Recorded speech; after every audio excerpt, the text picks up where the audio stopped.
The morning of her wedding, Matteo Vescari slid a key across the breakfast table and told Vivian Hart she was the only woman he had ever chosen to trust.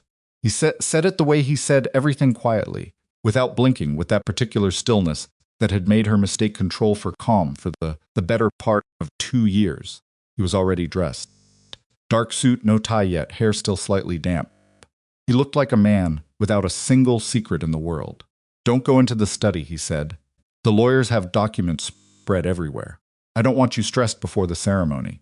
Vivian smiled, kissed him on the cheek. She told him she wouldn't. She waited 11 minutes. Then she went into the study. She wasn't looking for proof of anything. She wasn't suspicious. She had simply forgotten her earrings in the small dish on the third shelf, a mundane reason, the kind that changes everything. And when she pulled open the wrong drawer by mistake, she found the photograph. And the woman in it was wearing Vivian's ring. If you've ever stood in a room and felt the floor stop existing beneath your feet, not the dramatic movie version, but the real version, where your body just quietly refuses to understand what your eyes are telling it, then you already know what happened next. Inside Vivian Hart's chest. She didn't scream. She didn't drop the photo. She stood there, holding it with both hands like it might dissolve if she moved too fast, staring at Matteo Vescari's face in the image, younger, but unmistakably, him standing beside a woman in a white dress, with dark hair and a closed-mouthed smile that looked like it had taken effort to produce. The ring on the woman's finger was not similar to Vivian's. It was identical. The same unusual cut, the same thin gold band, with the small asymmetrical setting that Matteo had told her was a one-of-a-kind design his mother had commissioned before she died. Vivian turned the photograph over, written in pencil on the back, in handwriting she didn't recognize, E+SM. September 14. She looked at the drawer again. There was a second document beneath where the photograph had been folded in thirds, slightly yellowed at the crease lines. She unfolded it with fingers that had gone completely numb, and read the header 3 times before the words assembled themselves into meaning. Certificate of marriage, Commonwealth of Matteo Aldo Vescari, Elena Rosa Moretti, dated 3 years ago. 3 years. He had been married for 3 years before he ever said her name. Vivian stood in Matteo Vescari's study at 9:47 in the morning, wearing the robe she'd put on after her hair was done, holding her fiancé's marriage certificate to another woman, and listening to footsteps moving down the hallway outside the door. She refolded the paper. She put the photograph on top of it. She tucked both beneath the sash of her robe, against her ribs, and pressed her hand flat against them until she felt her own heartbeat pushing back. The footsteps slowed outside the door. She was already crossing to the bookshelf, already reaching for the small ceramic dish, already closing her fingers around the earrings when the door opened. It was Marco, one of Matteo's men. Mid-40s, always smelling faintly of cigarettes, who leaned his head in without knocking, which was how all of them operated in this house, as if she were a piece of furniture that didn't require acknowledgement. "You need something?" he asked. Not unfriendly, just flat. "My earrings," she said, and held them up. He looked at her, the earrings, back at her. His eyes were the kind that processed information slowly and stored it permanently. "Mr. Vescari said." I know what she smiled. It was the smile she had learned to use in this house, warm enough to deflect, empty enough to cost her nothing. "I'm leaving now." She walked past him into the hallway. She made it to the bathroom at the end of the east corridor before her legs stopped cooperating. This is a story about a woman who went to her wedding with the evidence of her own trap pressed against her ribs. But before we go further, if you found this channel and this is your first time here, we would love for you to subscribe and hit that notification bell so you never miss a story like this one. And if you've already been with us a while, take just a second to hit the like button and drop a comment telling us what city or country you're watching from. We read every single one, and it means the world to know how far these stories are traveling. Now let's go back to Vivian. She sat on the edge of the bathtub for 4 minutes. She counted them on her watch because she needed something concrete to hold on to, something with numbers. Her wedding was in 3 hours and 14 minutes. The facts arranged themselves with a clinical cruelty that almost impressed her. Matteo Vescari was already married. The woman's name was Elena Moretti. The marriage was legal, documented 3 years old, which meant that everything Matteo had ever called their relationship, their engagement, their future, his promises had been built on top of a fact he had simply decided she didn't need to know. Vivian pressed the folded certificate harder against her ribs. She was not a woman who fell apart easily. That was one true thing about herself that she had always been certain of, even in the months after her mother died, even during the 2 years she had spent rebuilding a career that a former employer had systematically dismantled. She had a particular stubbornness about remaining functional that she had never once considered a limitation, until this moment, when she recognized it might be the only thing keeping her upright on the edge of a bathtub in a Mafia estate with stolen documents hidden under her robe. She needed to think. Not panic, not cry, think. First, what did she actually know? She knew about Elena Moretti. She knew there was a photograph and a marriage certificate. She knew Matteo had lied not once, not carelessly, but comprehensively, across years, across every conversation about their future, including last night when he had held her face in both hands in the dark and told her he had never wanted anything the way he wanted this. That was what she kept returning to, not the certificate. His face in the dark, the absolute stillness of his expression when he said things like that. The way he never seemed to need to convince her because he was so entirely convinced himself. Either Matteo was the most accomplished liar she had ever encountered, or something about this was more complicated than it appeared.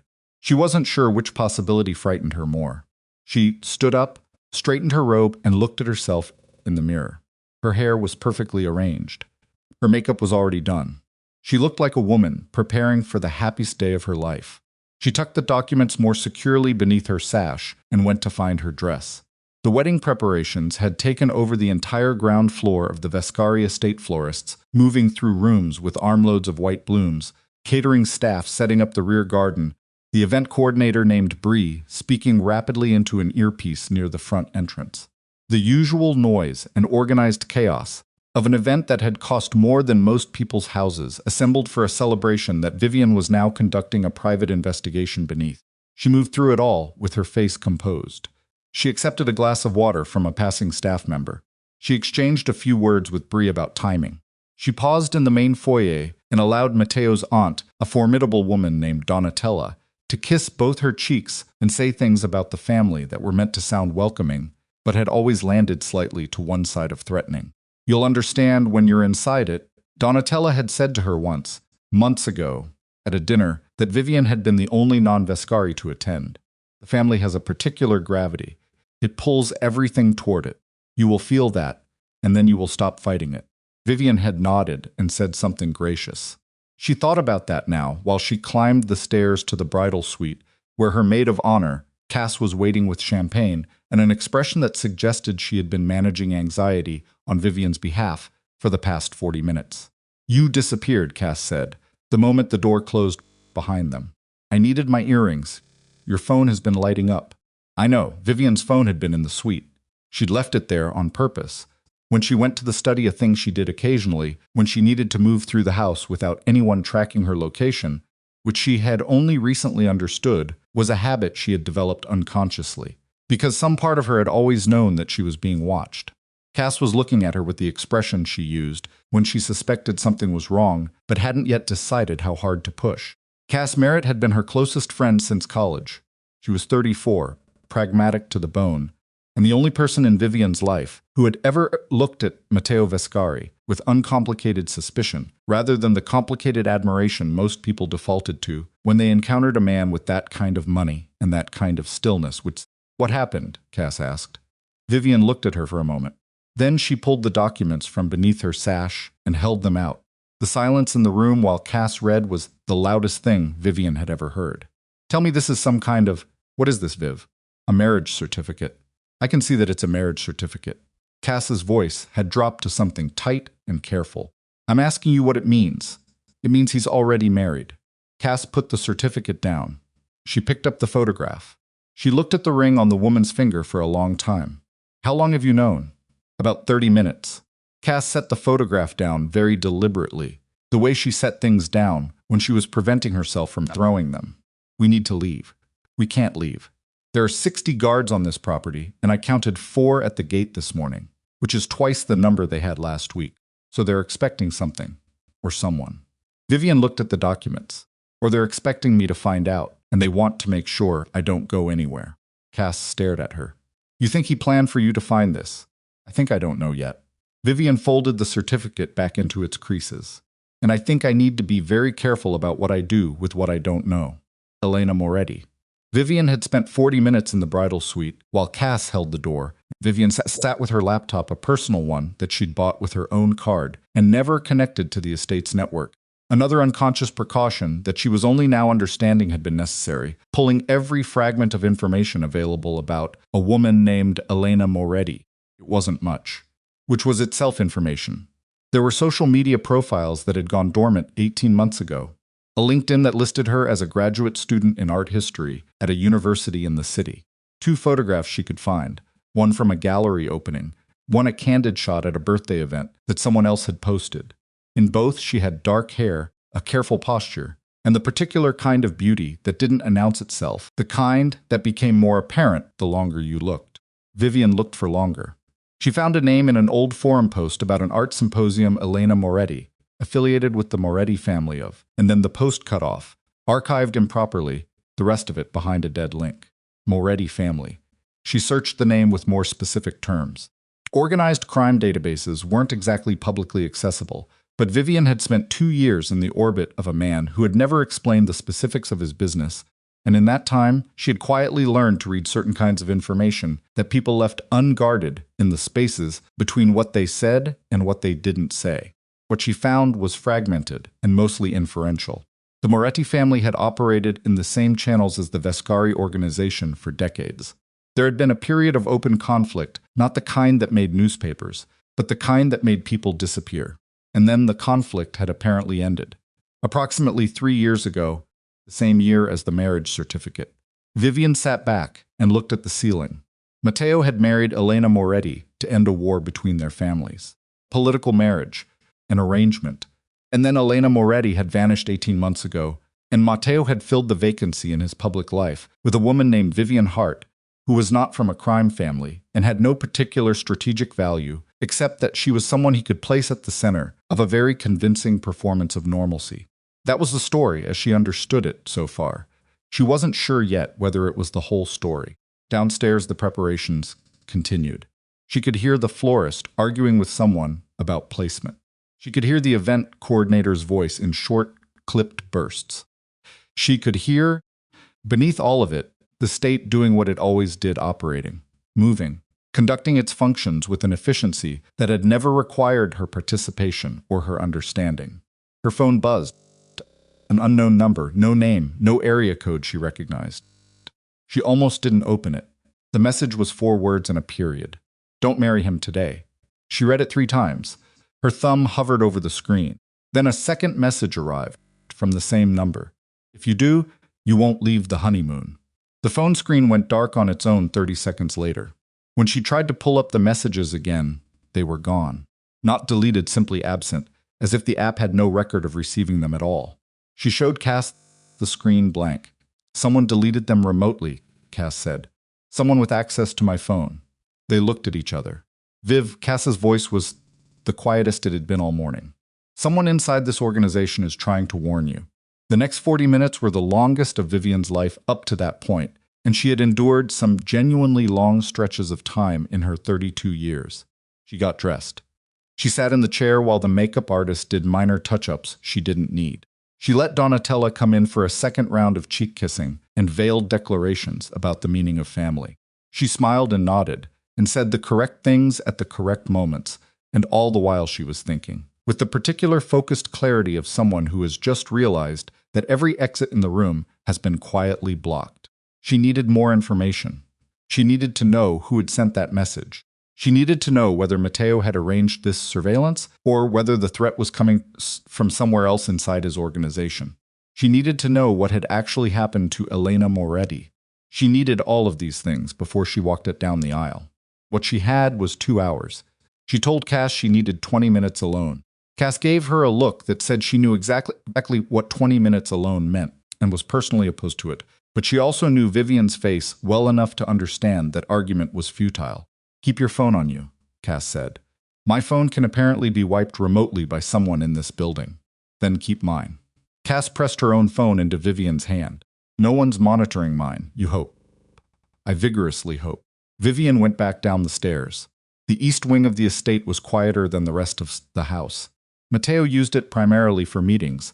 There was a conference room, a secondary study, and 3 rooms that were always locked that Vivian had long ago stopped pretending she didn't notice. She was looking for something specific, any physical confirmation of the message she'd received. Trace. A face she could match to it. Someone who had been close enough to her phone to access it remotely, which meant someone with a particular kind of technical knowledge that wasn't universal, even in this organization. She moved through the East Wing with the unhurried pace of a bride who had simply wandered away from the preparations. If anyone stopped her, that was her explanation. She had it ready. No one stopped her. The conference room was empty. The secondary study was locked. The 3 always locked rooms were still locked. But the door to the smaller storage room at the end of the corridor, a room she had never had reason to enter, used according to the housekeeper, for seasonal linens, was slightly ajar. Vivian stood outside it for a moment. Then she put her palm flat against the door and pushed. The room was not being used for seasonal linens. There was a folding table with 3 monitors arranged in a row, a series of hard drives connected by cables, 2 phones mounted on stands at angles she recognized as surveillance positioning, and on the leftmost monitor, live footage from 4 different cameras, one of which was aimed at the bridal suite she had left 20 minutes ago, where Cass was currently sitting on the settee, reading something on her phone, completely unaware that someone had been watching every room in this wing for what appeared to be based on the drive timestamps, visible on the screen at least 6 months. The engagement was 8 months old, which meant that from very nearly the beginning, someone had been watching. Vivian looked at the monitors for exactly as long as she could afford to look, committing the configuration to memory, the feeds, the timestamp format, the equipment make, and then she stepped back out of the room, pulled the door to its original position, and walked back down the corridor the way she had come. Her hands were completely steady. She didn't understand why until she reached the stairs and realized it was because she was past the point of shock. She had moved through shock into something else, a kind of operational focus that she had never known she possessed, that lived somewhere underneath the fear and was entirely uninterested in it. Someone inside the Vescari estate had been surveilling her since almost the beginning of her engagement. That someone had also sent her a warning. The same person who wanted her contained was also the person who wanted her alive. She needed to understand why. She found Matteo in the rear garden, standing slightly apart from the florist and the event coordinator, looking out at the arrangement of chairs and the arch of white flowers with an expression she had never seen on his face before. Not the controlled stillness she knew, not the careful composure that she had always read as confidence and was now reading in this new light as something more calculated. He looked like a man who was somewhere else entirely. She watched him for a moment from the doorway before she stepped outside. He turned before she reached him. He always heard her coming, which had always seemed like attentiveness, and now felt like something she couldn't name yet. "You're supposed to be upstairs," he said. "I needed air." His eyes moved across her face. He did this when he was reading her a habit she had found reassuring in the early months of their relationship, the sense of being seen. She understood now that being seen and being monitored were not the same thing. "Are you nervous?" he asked. "A little," she said, which was true. The reasons were simply different than the ones he thought. He reached out and straightened a piece of her hair that didn't need straightening. The gesture was so familiar, so completely characteristic of the man she had believed she knew, that for one disorienting second, she felt the 2 versions of him collapse into each other, the Matteo she had loved, and the Matteo she was afraid of, and she couldn't separate them. 3 hours, he said. 3 hours, she agreed.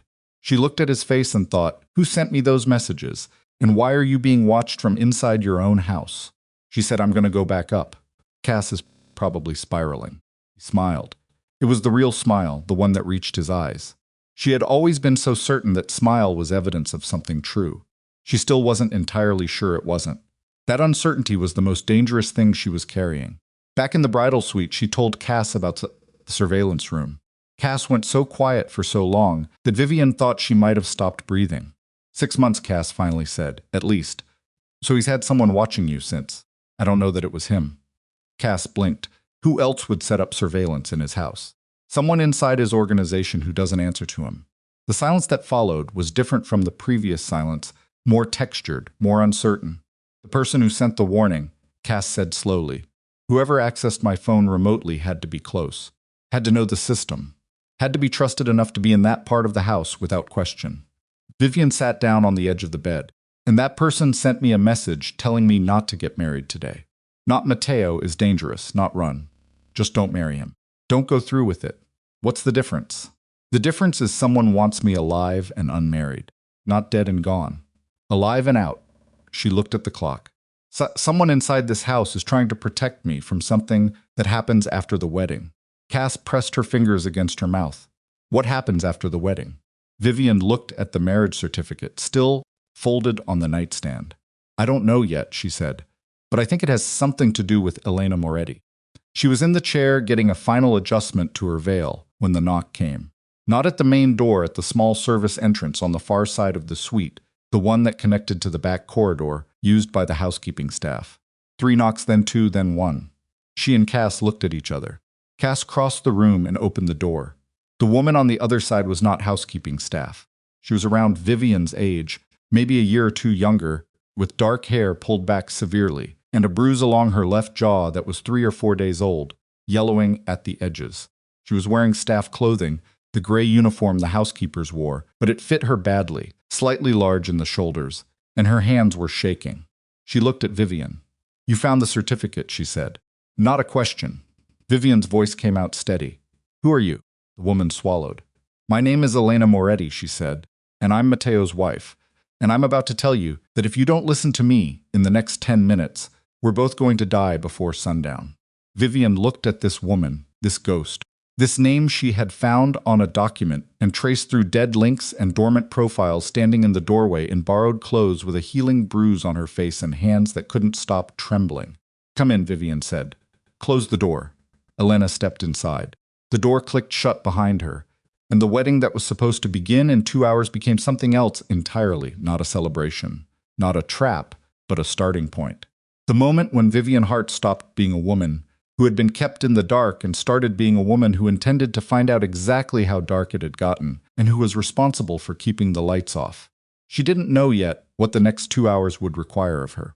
She knew she was done waiting to find out. Elena didn't sit down right away. She stood just inside the door with her back against it, like she needed the wall to keep her upright, and her eyes moved around the room, in the way that people move their eyes when they have spent a long time in places where exits mattered more than furniture. Vivian watched her do it. She didn't rush her. Cass, to her credit, didn't say anything either. She set the champagne flute she'd been holding down on the vanity table with a careful, deliberate quietness and crossed her arms and waited. It was Elena who broke first. How much do you know? She asked. I know you're married to him, Vivian said. I know your family and his had a conflict that ended around the time of your wedding. I know you disappeared 18 months ago, and I know that as far as anyone in his public life is concerned, you don't exist. Elena's jaw tightened. The movement pulled at the bruise and she winced, just slightly, and controlled it quickly the way someone controls pain they've had enough practice with to manage automatically. Who told you about the family conflict? No one. I figured it out. Something shifted in Elena's expression. Not quite surprise, more like a recalibration. She was reassessing the woman in front of her, and Vivian could see it happening in real time. That adjustment, and she filed it away. Okay, Elena said. Then I'll start from where you left off. She pushed off the door and moved to the chair by the window, not the comfortable one, the hard-backed one, the one that faced the room rather than the view. She sat with her hands flat on her thighs and her spine straight and began. Matteo and I were married to stop a war. That part you have right. It was arranged by our fathers before either of us had a real say in it, which is not an excuse and not a complaint, it's just the truth. We agreed because we were told to agree, and because neither of us understood yet that agreements made under those conditions tend to collapse the moment the pressure they were built to relieve starts to ease. Did you love him? Cass asked. Elena looked at her. That's not relevant to what I'm trying to tell you. Relevant to what she walked into, Cass said, with a flatness that wasn't unkind but wasn't soft either. Elena was quiet for a moment. We were careful with each other, she said finally. That's the most honest answer I can give you. He was not cruel. I was not pretending. But it was never, she stopped. Doesn't matter. What matters is Victor. Vivian's attention sharpened. Victor Rain. Elena's head came up. You know that name too? I know he's Matteo's most trusted lieutenant. I know he's been with the organization for over a decade. I've met him twice. What did you think of him? Vivian considered the question with the seriousness it deserved. She had met Victor Rain at a dinner 4 months ago, and again at a smaller gathering at the estate 2 months after that. He was a compact man, mid-50s, with close-cropped gray hair, and a quality of attention that felt like being measured for something without being asked. He was unfailingly polite. He listened more than he spoke. He had complimented her twice, once on something she said about a business deal Matteo mentioned in passing, once on her choice of no swine. And both times the compliment had landed with the particular weight of a statement that means more than it appears to on the surface. Thought he was watching me, she said. Elena nodded slowly. He was. Why? Because he needed to know whether you were a problem. Elena pressed her palms harder against her thighs. Victor Rain has been managing Matteo's emotional life for 11 years. Not his business. His emotional life. He decides who gets close. He decides who gets too close. Decides when someone becomes inconvenient. The word landed in the room with a particular weight. Vivian said carefully, "What happened to you 18 months ago?" Elena looked at the window. The light coming through it was the pale gold of a morning that had no idea what it was illuminating. Victor told Matteo I was feeding information to a competitor. Evidence documents, photographs, conversation logs. Fabricated. All of it. But Matteo didn't know that, and Victor is very good at what he does. He presented it as concern, as loyalty. He came to Matteo privately and said he'd been protecting him for months, that he hadn't wanted to believe it, but the evidence was too clear. What did Matteo do? He confronted me. Elena's voice didn't change. I denied it.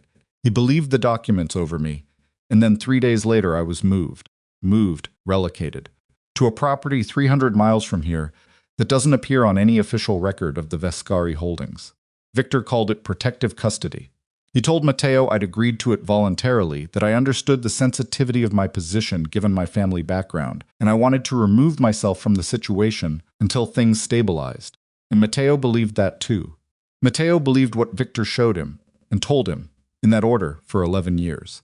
That doesn't make him stupid. It makes him someone who gave his trust to the wrong person before he understood the cost. Cass made a sound not quite a word, something shorter and more involuntary than that. How did you get here? Vivian asked. The man Victor assigned to watch me at the property, his name was Tio. He was 23. He had a sister in the city who was sick. He wasn't built for it. What Victor does. He drove me to a bus station 4 weeks ago and gave me $400 and told me to go somewhere far and never contact anyone from the organization. Elena touched the bruise on her jaw, a reflexive gesture she seemed unaware of. I came here instead. Why? Because Victor is going to kill you. The room went very still. After the wedding, Elena continued. That's the timing. He needs the marriage to be legal. First, there are financial structures involved. Transfers that require a legal spouse's death to activate. It's complicated, and I don't have all of it. But I know enough. He needs you married to Matteo, and then he needs you gone. And he needs it to look like it wasn't him. Why not just kill me before the wedding?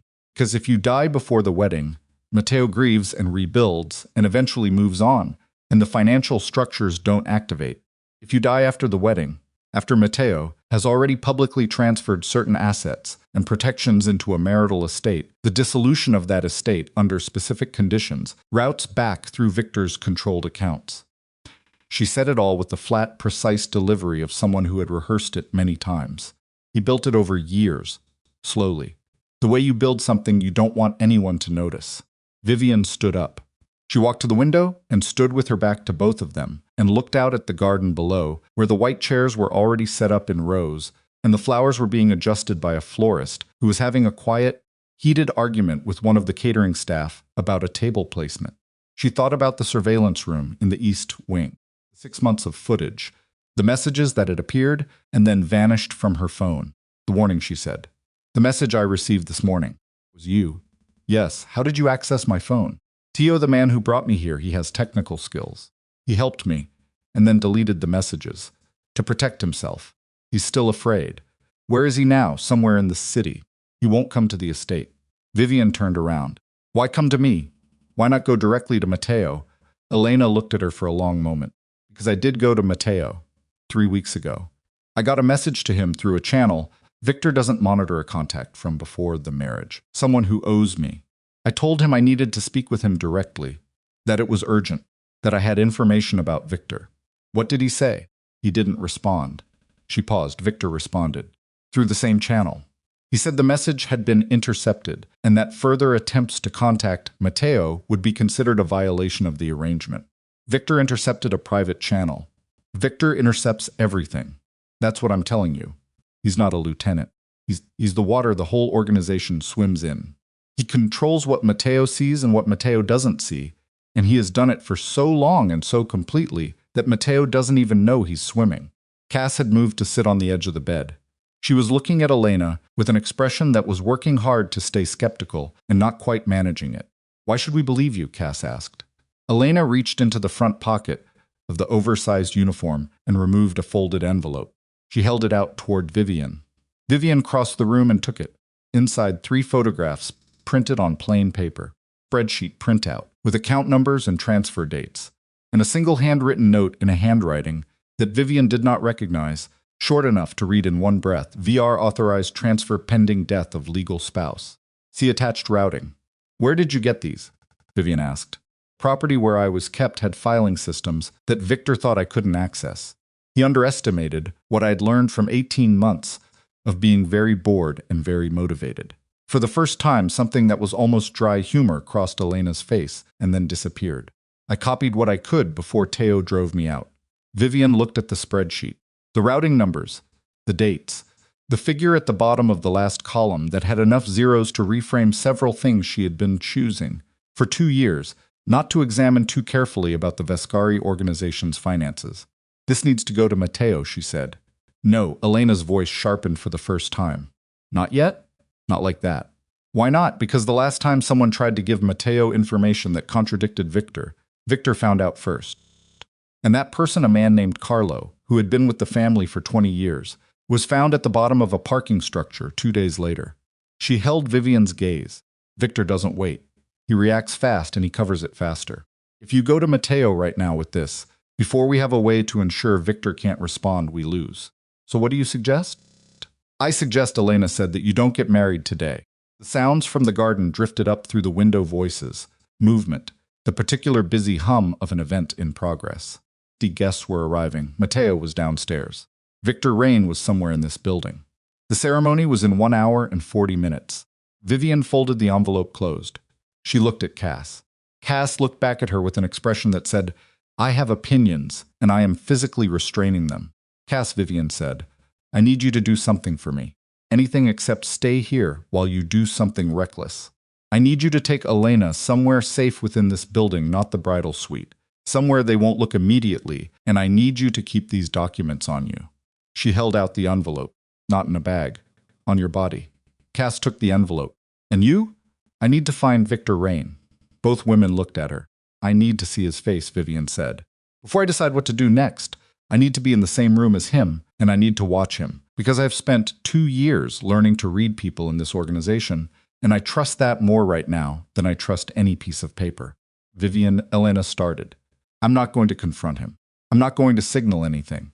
I just need to see him." Pause. "He'll be in the East reception room," Elena said. "That's where Matteo holds private conversations before events. Victor is always there." Vivian nodded. She smoothed the front of her dress, her wedding dress, white, fitted, currently serving as the least appropriate outfit she could possibly be wearing for the thing she was about to do, and looked at herself in the mirror for 1 second. Then she turned and went to the door. She was 3 steps into the corridor before she heard footsteps below that didn't belong to catering staff. Heavier, more deliberate, moving with purpose rather than function. She pressed herself back against the wall and listened. 2 men, passing below at the base of the staircase. She caught fragments, not enough, but enough to catch one word clearly, said by a voice she placed immediately as belonging to Marco, the man who had found her in the study that morning. The word was confirmed. She waited until the footsteps receded, and then moved, quickly, in the opposite direction. The East reception room was at the far end of the ground floor, past the dining room, and through a short connecting corridor that the family used and the event staff avoided. The door was heavy, paneled oak, and it was not quite closed. Vivian heard Victor Rain's voice before she reached it. She stopped 8 feet from the door and stayed still. He was on the phone. His voice was the same, as she remembered, unhurried, moderately quiet, carrying the particular cadence of someone who had never needed to raise his voice to make a point, because the point always arrived ahead of him. Timing holds, he was saying.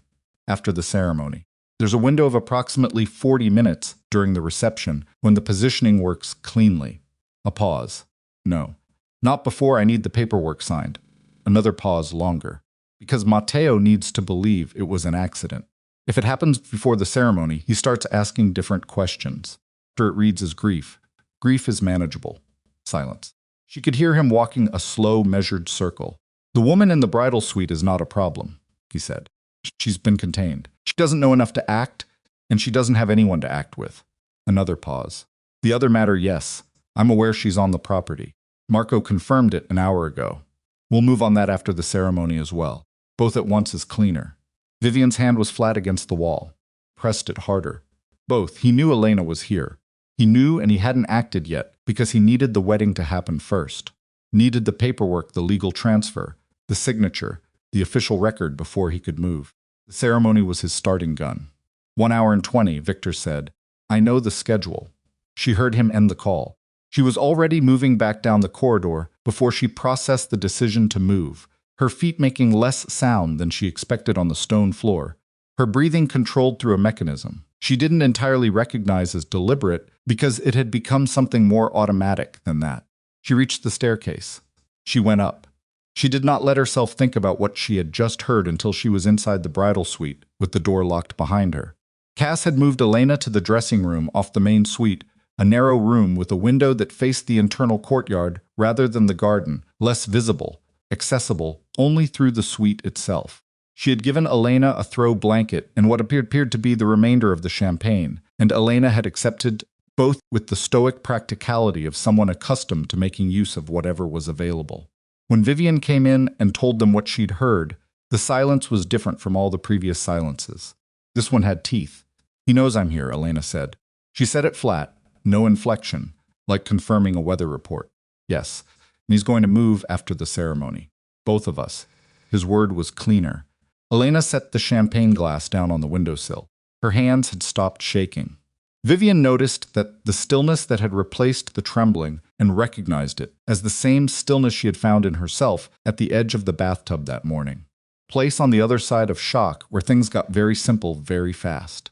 Then we can't let the ceremony happen, Elena said. If we stop the ceremony without a plan, Victor moves immediately, Vivian said. He's not going to wait. His window closes and he improvises. So we need to give Matteo the information before Victor can react, Cass said. We need to do it in a way Victor can't intercept. How? Cass asked. Vivian thought about the surveillance room, the monitors, the feeds from every camera in the East Wing. Who watches the monitors, she asked. In the surveillance room Victor's set up. Who operates it? There would be someone, Elena said slowly. Victor doesn't do technical work himself. He has a man young. I only met him twice. Name was Finn or Finch, something like that. Early 20s. Would he be here today, an event this size? Yes. Victor would want full coverage. Vivian looked at the clock on the vanity. 1 hour and 7 minutes. The surveillance room has feeds from the East Wing, she said. If we can access the main feed, the one that goes to Victor's personal monitor, we can show Matteo what's being recorded in his own house. We can show him the room exists. We can show him the equipment, and then we can show him the documents. That's not a plan, Cass said.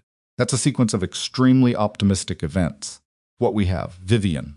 Elena's voice pulled her attention. Matteo will not want to believe this. I need you to understand that. Even with the evidence in front of him, the photographs, the routing documents, the recordings, he is going to fight it. Because accepting it means accepting that Victor, who has been the closest thing he has to a trusted advisor for over a decade, has been building a mechanism to destroy him from the inside. That is not a thing a person accepts quickly. I know, Vivian said. Do you? Because if he pushes back if he needs time, or calls Victor in to explain, we lose the window. And after that window closes, Victor doesn't need the ceremony to have happened. He just needs us gone. Vivian looked at Elena, at the bruise on her jaw, at the too large uniform and the bare feet and the steadiness that had replaced the trembling, a steadiness that looked, up close, like someone who had been afraid for so long that the fear had simply become part of the floor they stood on. I know so, she said again. Quieter this time. Then you understand that when we walk into that room with Matteo, there is no walking back out with time to reconsider. Elena's eyes were dark and completely level. The moment he sees us together, sees me, Victor will know. We have one pass at this. One pass, Vivian agreed. Three of them sat with that for a moment. Then Cass said, okay, walk me through the surveillance room again. Plan was not elegant. Vivian would have preferred elegant, but elegant required resources and time, and she had neither. What she had was 12 minutes to get from the bridal suite to the surveillance room, before the person monitoring it would be called down to the garden for the ceremony setup, a window Cass identified, by calling the event coordinator directly, pretending to be confirming staff positioning for the ceremony entrance, extracting exactly enough information to work with. Elena would stay in the dressing room. That was not negotiable. You're the evidence, Vivian told her. You can't also be the person running into rooms that might be monitored. Elena didn't argue. She just looked at Vivian with that level, measuring gaze, and said, "You're better at this than I expected." "I had a good teacher," Vivian said. "Matteo?" Watching Matteo. Something in Elena's expression shifted, complicated, private, and then she nodded and said nothing else. Cass went first, to establish that the corridor was clear. Vivian followed 30 seconds later, moving quickly. Now, the wedding dress, a logistical problem she addressed, by gathering the skirt in both hands and not thinking about what she looked like. The east wing was quieter than the main house. The surveillance room door was still in its previous position, slightly ajar. She pressed her ear to the gap first. Sound of equipment. A low hum, no voices. She pushed the door. The young man sitting in front of the monitors was wearing the same gray uniform as the rest of the estate staff, and he was 22 at the oldest, and he spun around in the chair so fast he nearly knocked the leftmost monitor off the table. How did you?" He stood up. He was taller than expected, and he had the expression of someone who had prepared extensively for certain scenarios and was now realizing this wasn't any of them. "This room is restricted." "I know," Vivian said, and stepped fully inside. "You're monitoring this wedding." I work for this estate, for Victor Rain." His face confirmed it before his mouth did. Very small, very rapid series of micro-expressions: surprise, fear, calculation that cycled through in under 2 seconds. "What's your name?" she asked. He said nothing. "I'm going to make this very direct," Vivian said, because there was no time for anything else. "I heard Victor on the phone 40 minutes ago, describing a plan to eliminate 2 people at this event in what is going to be presented as an accident. I need to show Matteo Vescari what Victor has been running in his own house. I need access to the feed that goes to Matteo's personal monitor. And you are going to help me because—" She paused and looked at him. "And let the pause do its work. You sent me a message this morning." The silence was very precise. "You deleted it from my phone afterward," she said. "Protect yourself.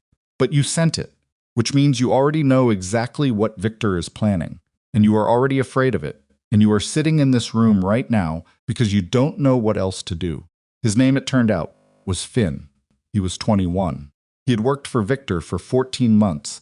He had started to understand what Victor was approximately 6 months ago, which was when he had set up surveillance feeds, and he had spent the intervening months trying to find a way out that didn't require him to tell anyone what he knew.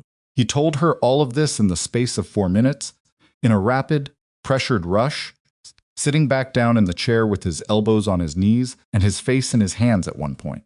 "He's going to know," Finn said. "The moment anything changes, he's going to know He's going to know anyway," Vivian said. "That's what I'm telling you. The window closes after the ceremony. After that, he doesn't need clean. He needs fast. And fast means everyone who knows becomes a liability whether they cooperate or not." Finn looked at the monitors. At the feeds, the garden, the foyer, the corridor outside the main reception room, and there, in the lower right corner of the configuration, a feed she hadn't noticed that morning, a room she recognized as Matteo's private office on the 2nd floor. "Can you route the direct feed from this system to his office?" she asked. "He'd see everything." "Yes, including this room. Including this room." Finn put his hands flat on his thighs, in the same gesture Elena had used, and she thought about how fear produced the same shapes in different bodies. "Okay," he said. He turned to the keyboard. "Wait," Vivian said. He looked at her. "Before you do that," she said, "before everything changes, is there anything on these drives that shows what Victor told Matteo about Elena?" The fabricated evidence. Timeline of the relocation. Finn looked at the drives. He looked at the monitors. He looked at the door. "Drive 3, he said quietly. "Top shelf. There's a folder labeled Internal Compliance. It's not compliance." Vivian crossed the room, found drive 3, pulled it from the stack. Give me 30 seconds to copy the relevant files. Finn said, and reached for it, and began.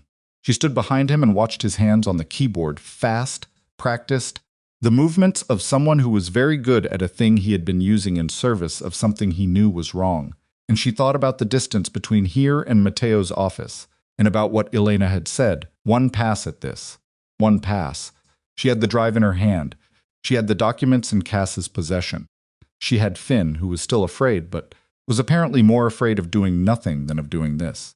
She had Elena, alive, in the dressing room, a witness no one was supposed to have. And she had approximately 45 minutes before Victor Rain expected a ceremony to begin, and a window to close, and a problem to eliminate. She pressed the drive into her palm. 45 minutes. She had done more with less. But she had never done it while wearing a wedding dress, with a man she still loved somewhere in the building, and the full weight of a choice that could not be unmade, pressing down on every surface of the next moment she allowed herself to breathe. Finn held out the copied drive. She took it, and the point of no return, which had been approaching all morning like a weather system she had been watching from a window, arrived. Vivian moved through the corridor with the drive in her fist and 38 minutes on the clock, and the specific kind of focus that lives just past the point where fear stops being useful. Finn stayed in the surveillance room. She had told him to reroute the full system feed to Matteo's office monitor, but to hold not to activate it until she gave him a signal through the intercom panel outside the East Wing bathroom. A two-tap sequence he confirmed he would recognize. She had no guarantee he would actually do it. She had read his face and made a judgment call, and now the judgment call was in motion, and she had no version of the next 30 minutes that included taking it back. Cass was waiting at the top of the main staircase with the envelope pressed flat under her arm, and an expression that said she had spent the past 12 minutes rehearsing an argument she was not going to make. "Elena?" Vivian said, still in the dressing room. "She won't move." "Good. This is not good, Viv. None of this is what good looks like." "I know." Vivian took the envelope from her. "Stay near the dressing room. If anyone comes to the suite who isn't me or Matteo, take Elena and go down the service stairs and out the kitchen entrance." "And go where?" "Your car is outside the east gate. You told me yesterday you parked there because the main lot was full." Cass stared at her. "How do you remember that?" "I remember everything. That's always been the problem." She pressed her hand briefly against Cass's arm, not a hug. There wasn't time for a hug, but the kind of contact that carries the weight of one. "Give me 20 minutes. She went to find Matteo. He was not where she expected him to be. The groom's preparation room, a study that had been cleared for his use on the day of the wedding, set up with his suit and his cufflinks, and a bottle of good whiskey that she knew he wouldn't touch before a ceremony was empty. The jacket was laid across the chair. The cufflinks were on the desk. The whiskey was untouched. She checked the secondary study. Locked. She checked the rear garden entrance. 2 of his men standing post? Who told her? With the specific kind of polite immovability that characterized all of Matteo's staff. That Mr. Vescari was not available to be disturbed before the ceremony. "It's his fiancé," she said. "He'll want to be disturbed." Miss Hart. The taller of the two, a man she knew only as Sal, 40-something, had been with the organization longer than she had been alive, looked at her with something that was not quite apology and not quite warning. Mr. Vescari asked specifically not to be interrupted for the next 30 minutes. By whom? Sal's expression didn't shift everyone. She looked at the door behind him. She looked at Sal. She calculated the variables, what she could force, what she couldn't, what either option cost her in approximately 4 seconds. And then she stepped back and said, "Tell him his fiancée needs 5 minutes. Tell him it's about the study." She watched Sal's face for a reaction to the word study. There was one. Faint. A tightening around the eyes that wasn't professional composure. It was recognition. He knows, she thought. Not everything, but something. Sal went inside. She waited in the corridor with the envelope in her hands, and the drive in her palm, and the sound of the wedding preparations continuing obliviously 20 meters away. The door opened 40 seconds later. Not Sal, Matteo. He was in his dress shirt, collar open, jacket not yet on, and he looked at her in the doorway with an expression she had never seen before, not the controlled stillness, not the warmth, something rawer than either of those and less managed. He looked like a man who had been sitting with something heavy and was now looking at the person he was least to see. "You went into the study," he said. "Yes." "The drawer." "Yes." He stepped back from the door. An invitation. She went inside. The room was a smaller version of the main study, a desk, 2 chairs, a window that faced the side garden. No monitors, no surveillance equipment. Just a room where a man had apparently been sitting alone before his wedding, which now struck her as less incidental than it had seemed 5 minutes ago. She put the envelope on the desk between them. He looked at it. He did not touch it. "How long have you known?" he asked. "Since this morning." "How much?" "The certificate, the photograph, Elena's family background, the timing of her disappearance." She paused. "And what Victor has been building inside your organization for the past several years." Something moved across his face, not surprise precisely. More like the confirmation of a thing he had been not quite allowing himself to suspect. "Say what you mean," he said. "Victor fabricated the evidence against Elena. She never betrayed you. She's been held at an off-record property for 18 months. She's here in this building right now. And Victor is planning to kill both of us today, after the ceremony, because he needs the paperwork signed first." The silence that followed was total. Matteo sat down. He put both hands flat on the desk in front of him and looked at them as if they belonged to someone else. She watched him process it. She did not rush him. She understood that she was asking a man to dismantle 11 years of trust in the span of 60 seconds, and she had taken Elena's warning seriously enough to allow for the full weight of that. "Show me," he said. She opened the envelope. She laid out the documents, the routing spreadsheet, the photographs, the handwritten note. She placed Finn's copied drive on the desk beside them and told him what was on it. She told him about the surveillance room. She told him, word for word, what she had heard Victor say on the phone 40 minutes ago. He listened with his hands still flat on the desk and his face doing something she couldn't entirely read, a complex internal weather that moved across it in waves she could track but not interpret. When she finished, the room was very quiet. "Elena is here," he said, "in the bridal suite, dressing room. She has a bruise on her jaw. She's been better. She's also the steadiest person I've met today, which is saying something." Something crossed his face at that. A crack in the management of it. Brief, controlled back into stillness almost immediately, but she caught it. "Teo." She leaned forward slightly. "I need you to look at the drive. I need you to see what's in that surveillance room. And I need you to understand that Victor knows Elena is here. His people confirmed it an hour ago, and he is waiting for this ceremony to happen before he moves. Which means we have approximately," she looked at her watch, 31 minutes. He reached for the drive. He looked at it in his palm, and then the door opened. Victor Rain did not knock. He never knocked, that was. She realized in the half-second before everything changed, one of the things she should have considered. The way he moved through spaces as if they had been built to accommodate him. The way doors opened for him, not because anyone held them, but because he treated closed doors as a formality that didn't apply. He came in with Marco 2 steps behind him, and he took in the room Matteo, Vivian. The document spread across the desk in a single sweep that lasted less than a second and conveyed complete understanding. His face didn't change. That was the worst part. His face was exactly what it always was. Composed, attentive, carrying that quality of careful consideration that she had once read as thoughtfulness and now understood was something else entirely. He looked at the documents on the desk, and he looked at Vivian, and he looked at Matteo, and none of it produced a single visible crack. "There you are," he said to Matteo, pleasantly. "Sal said there was a situation." Victor Matteo's voice was different, flatter. "Close the door." Closed the door. Marco stayed inside it. "Sit down," Matteo said. "We're on a sked down, Victor." Victor sat. He did it calmly. He folded his hands on his knee and looked at Matteo with the expression of a man who had survived dozens of difficult conversations by being the most composed person in the room and intended to survive this one the same way. Vivian watched him, watching Matteo look at the documents. She watched him register which documents they were. She watched the calculation happen fast, invisible to anyone who wasn't looking for it, but she was looking.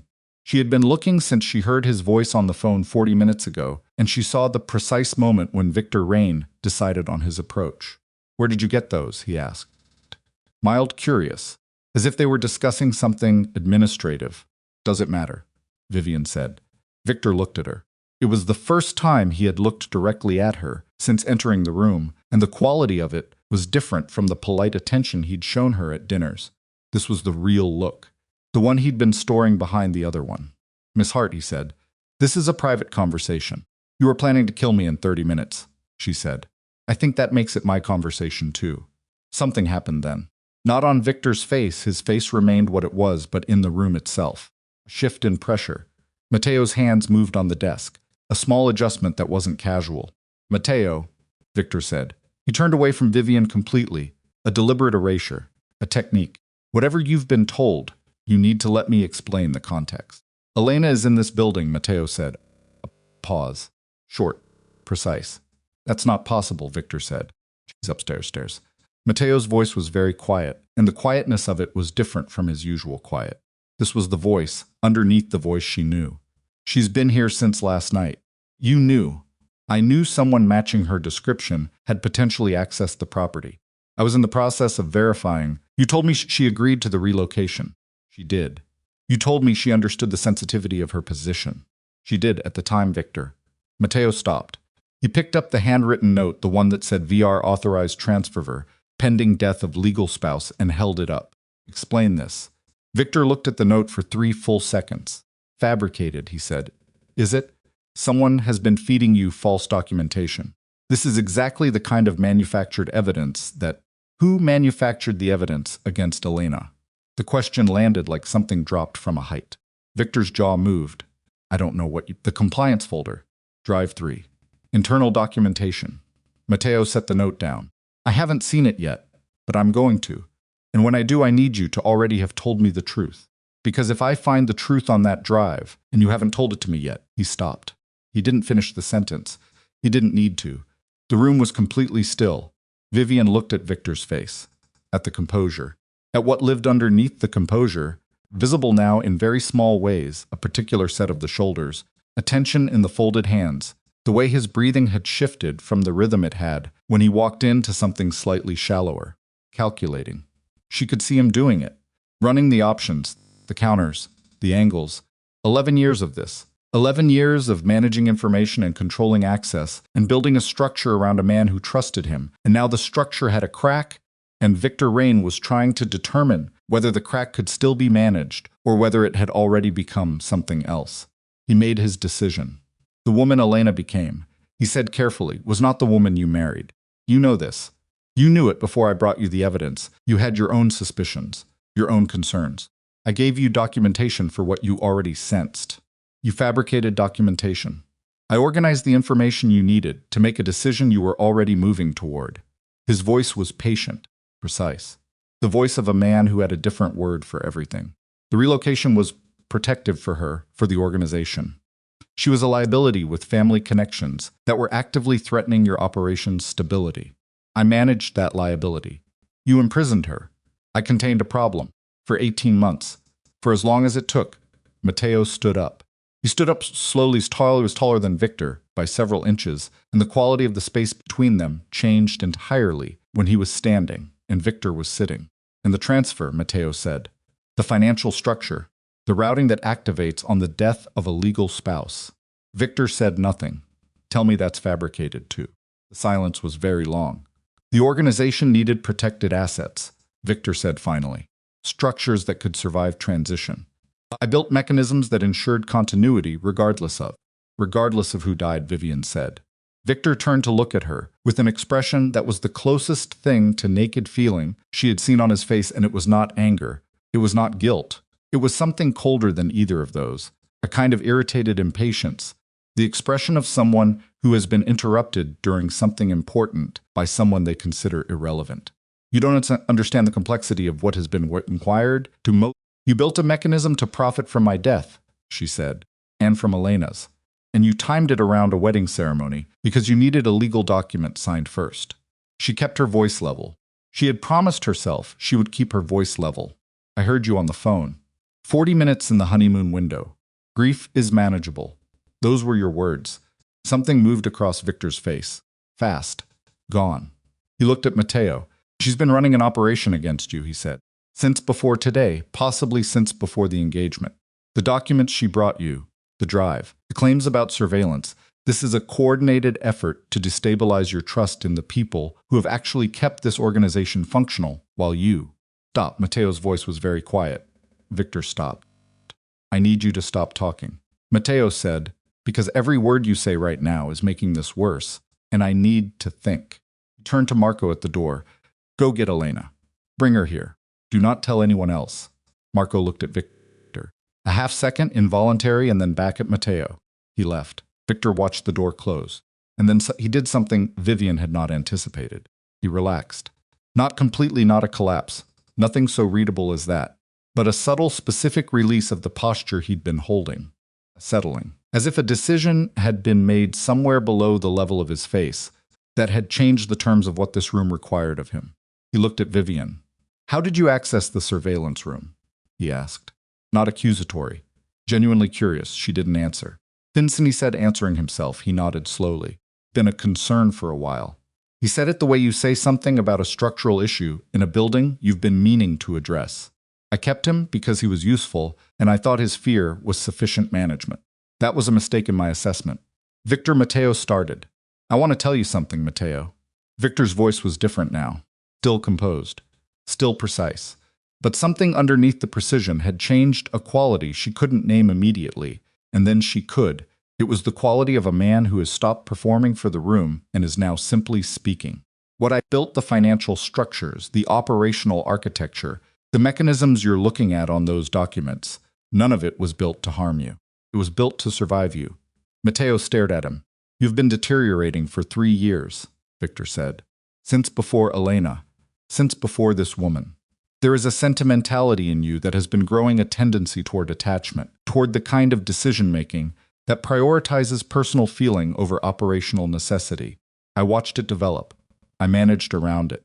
And when it became clear that you were going to make choices, Elena, and then this, he gestured slightly toward Vivian, that would compromise the organization's stability. I built contingencies. You built a death trap, Vivian said. I built a succession plan. He said it with complete evenness. Terminology depends on your position in the structure.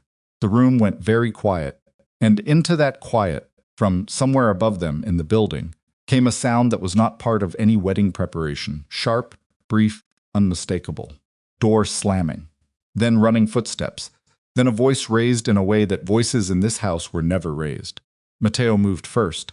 He was at the door before Vivian processed that she needed to move, and she followed him into the corridor and toward the staircase and up, taking the stairs faster than was possible in a wedding dress until she gathered the skirt again and stopped caring about the dress. On the landing. Cass was standing outside the bridal suite with both hands pressed against the door and her shoulder braced against it, and on the other side of the door someone was pushing. They came from the service stairs, Cass said, the moment she saw them. Her voice was completely flat, with the effort of staying controlled. 2 of them. They pushed past me before I could. Elena, Vivian said, still inside. She barricaded the dressing room door.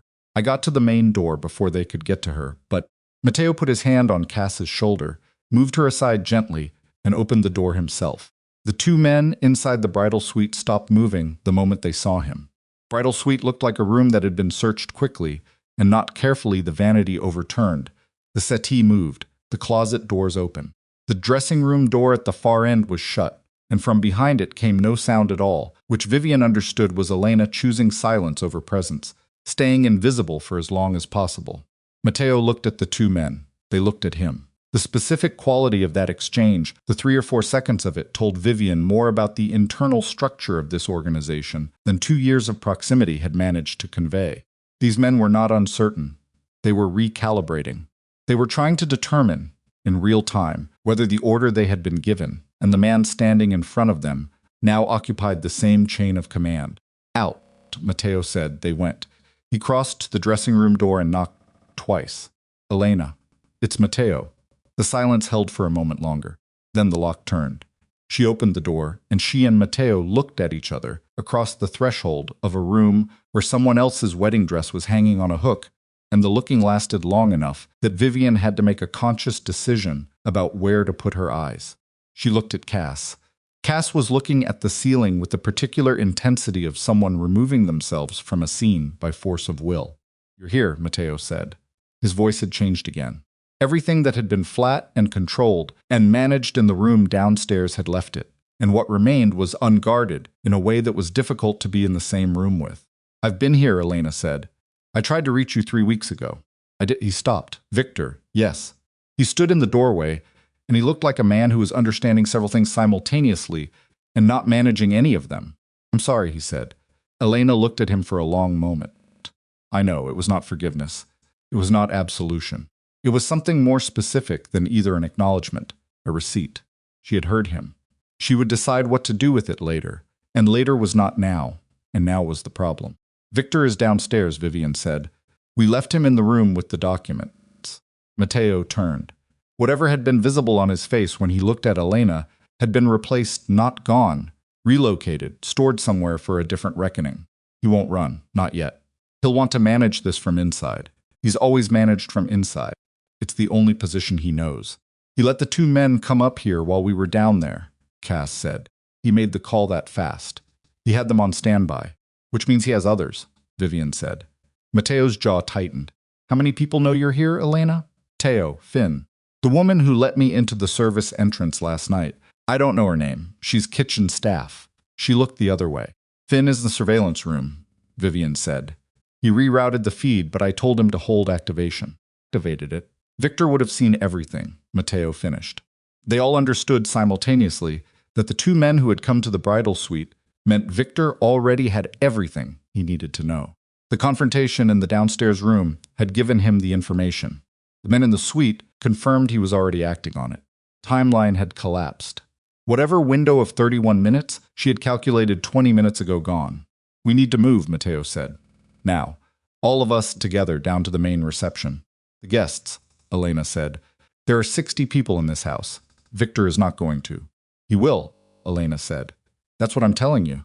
He will absolutely move with 60 guests in the building if he determines that the alternative is losing control of the situation. He is not structured the way you're structured, Matteo. He doesn't have the same lines. The room sat with that. Vivian thought about the phone call. Grief is manageable. The clinical detachment of it. The way he'd talked about a 40-minute window, like he was describing a scheduling preference. She's right, Vivian said. Matteo looked at her. He sat in that room with us, and he called it a succession plan. She held his gaze. He is not going to stop because there are witnesses. Witnesses are just a larger version of the same problem. The sounds from the garden drifted up again, catering voices, the ordinary noise of an event that had no idea what it was sitting inside of. Matteo moved to the window. He looked out for 2 seconds. She watched his profile, the jaw, the set of his shoulders, and she saw the moment when he shifted from processing to deciding. Turned around. I need to get to the main room, he said. I need to reach the 3 people in this organization who don't report through Victor's chain. If I can do that before he does. A sound from the corridor. Not footsteps this time. Something else. Lower. A vibration more than a sound, felt in the floor rather than heard. Then, from somewhere below and to the east, the distinct, unmistakable percussion of something breaking that was not an accident. Cass grabbed Vivian's arm. That's the surveillance room.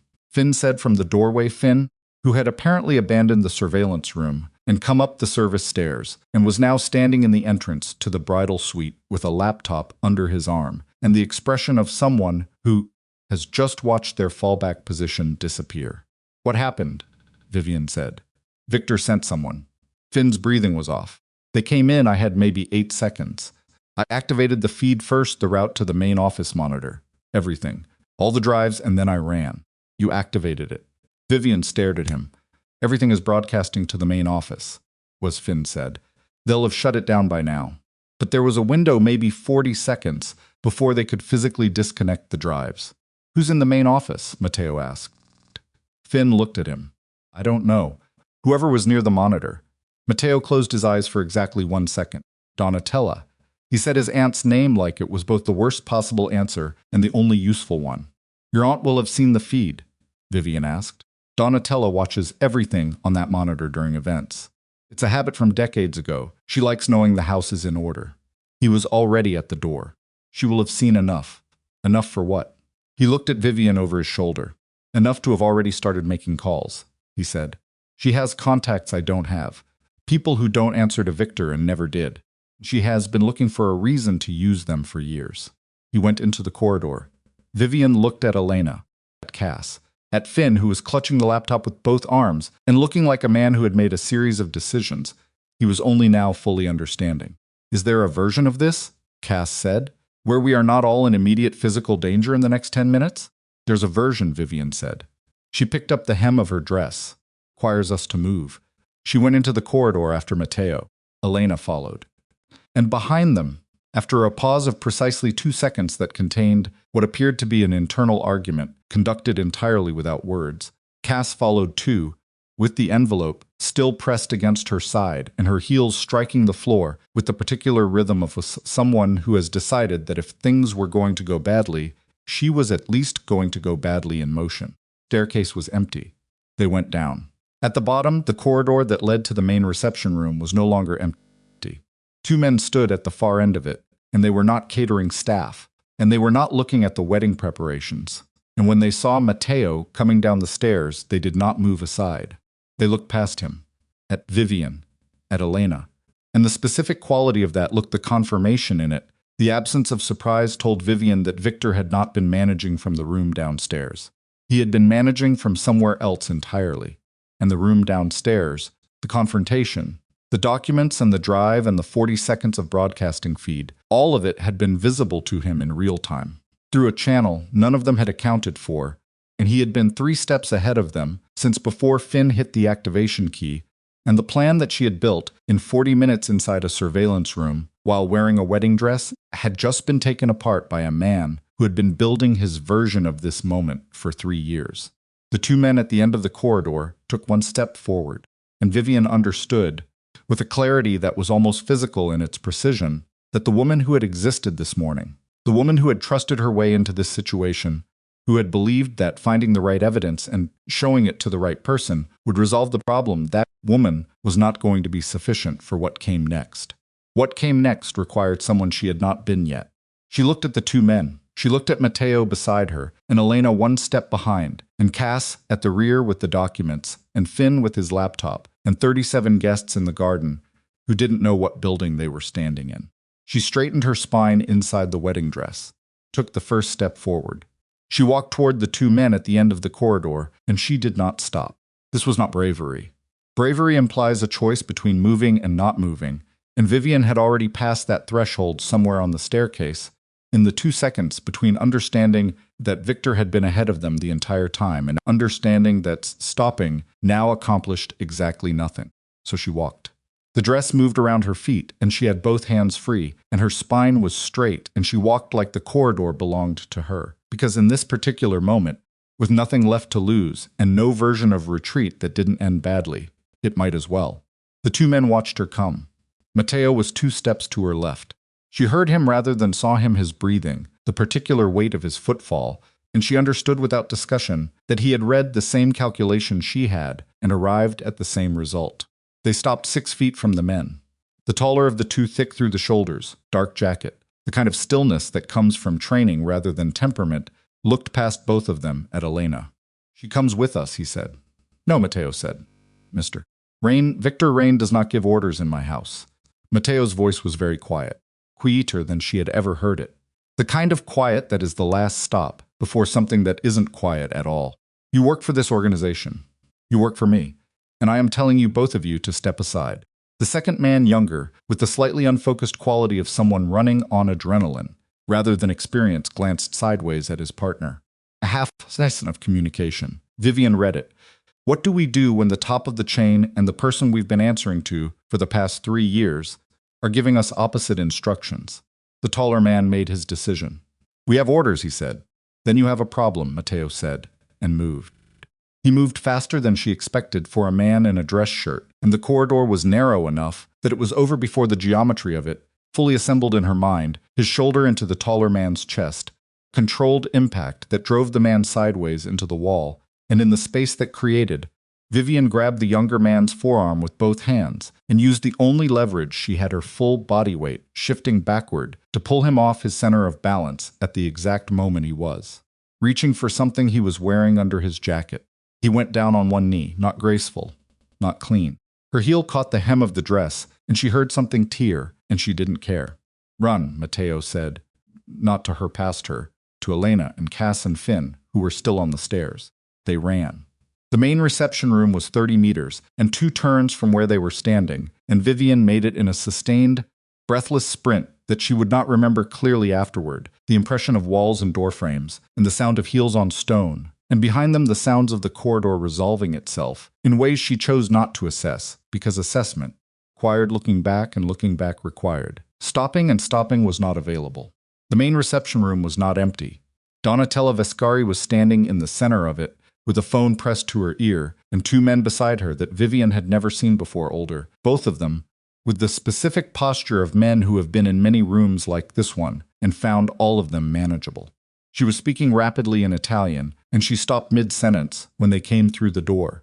She took in the group Matteo, Vivian in the torn wedding dress, Elena in the ill-fitting uniform, Cass with the envelope, Finn with the laptop in one sweep, and her expression did something complicated, and then simplified into something that was almost respect. "I saw the feed," she said. In English for the room's benefit. 40 seconds. It was enough. "Where is Victor?" Matteo asked. "East Garden. He moved there 8 minutes ago." She lowered the phone. "I've made 3 calls. There will be people here within 20 minutes who do not answer to Victor and never did. Men who have been waiting for a reason." "We don't have 20 minutes, Elena said. Donatella looked at Elena for a long moment. A look that contained a great deal of history, grief, something that might have been guilt if Donatella was the kind of woman who wore guilt visibly, but she was not. Donatella said. "You probably don't." "The guests," Vivian said. "See people in the garden. I've had them moved." Donatella's voice was crisp. "The coordinator told them there's a structural concern with the ceremony arch. They're being redirected to the front reception hall. They don't know anything. Victor will know they've been moved. Victor already knows." Which is why she was cut off by the sound of something outside. In the East Garden, that was not a wedding preparation. Short, percussive once. Everyone in the room went still. Finn, who had been standing near the door with the laptop clutched to his chest like a shield, said very quietly, "That was a warning shot." "Victor doesn't do warning shots," Elena said. "No," Matteo agreed. He looked at Donatella. "Who does he have out there?" "Marco. The 2 from the upstairs corridor they'll have recovered by now. At least 2 others I've counted. Possibly more I haven't. And on our side?" Donatella tilted her head toward the 2 men beside her, Paolo and Sette. "And whatever you can pull from inside the house, who still understands the difference between a paycheck and an allegiance." Vivian looked at the numbers. She looked at Matteo doing the same math and arriving at the same inadequate result. "The evidence," she said. "The documents, the drive, the surveillance footage if this goes to the right people before Victor can nine." "Already sent," Finn said. Everyone looked at him. He had the laptop open now, balanced on one forearm, typing with his free hand in the rapid, 2-fingered way of someone who learned on necessity rather than instruction. "When I activated the feed, I also pushed the drive contents to an external server, encrypted. I set a timer if I don't cancel it every 4 hours. It auto-routes to a distribution list." He looked up. His face was the color of old paper. "I built it 6 months ago. When I started understanding what Victor was doing, and I didn't know what else to do." Silence. "Where does it route?" Matteo asked. Finn named 3 agencies. 2 financial. One that operated in the specific space between law enforcement and the kind of oversight that organizations like the Vescari family had been successfully avoiding for 40 years. Matteo stared at him. "You've had a dead man switch on my organization for 6 months, he said. "On Victor's operation inside your organization," Finn said. "I was specific about the targeting." The distinction landed in the room with a particular weight that Vivian understood was going to require its own reckoning at a later point in time. Right now, it was simply the fact that they had 12 hours before Finn's timer ran, and Victor knew the evidence existed. And Victor was in the East Garden, and the sound from outside had not been a warning shot. "He's trying to get to Finn," Vivian said. "The timer. If he can get to Finn before the distribution, he doesn't know about the timer," Finn said. "He knows about the drive. He doesn't know about the server." "You're certain?"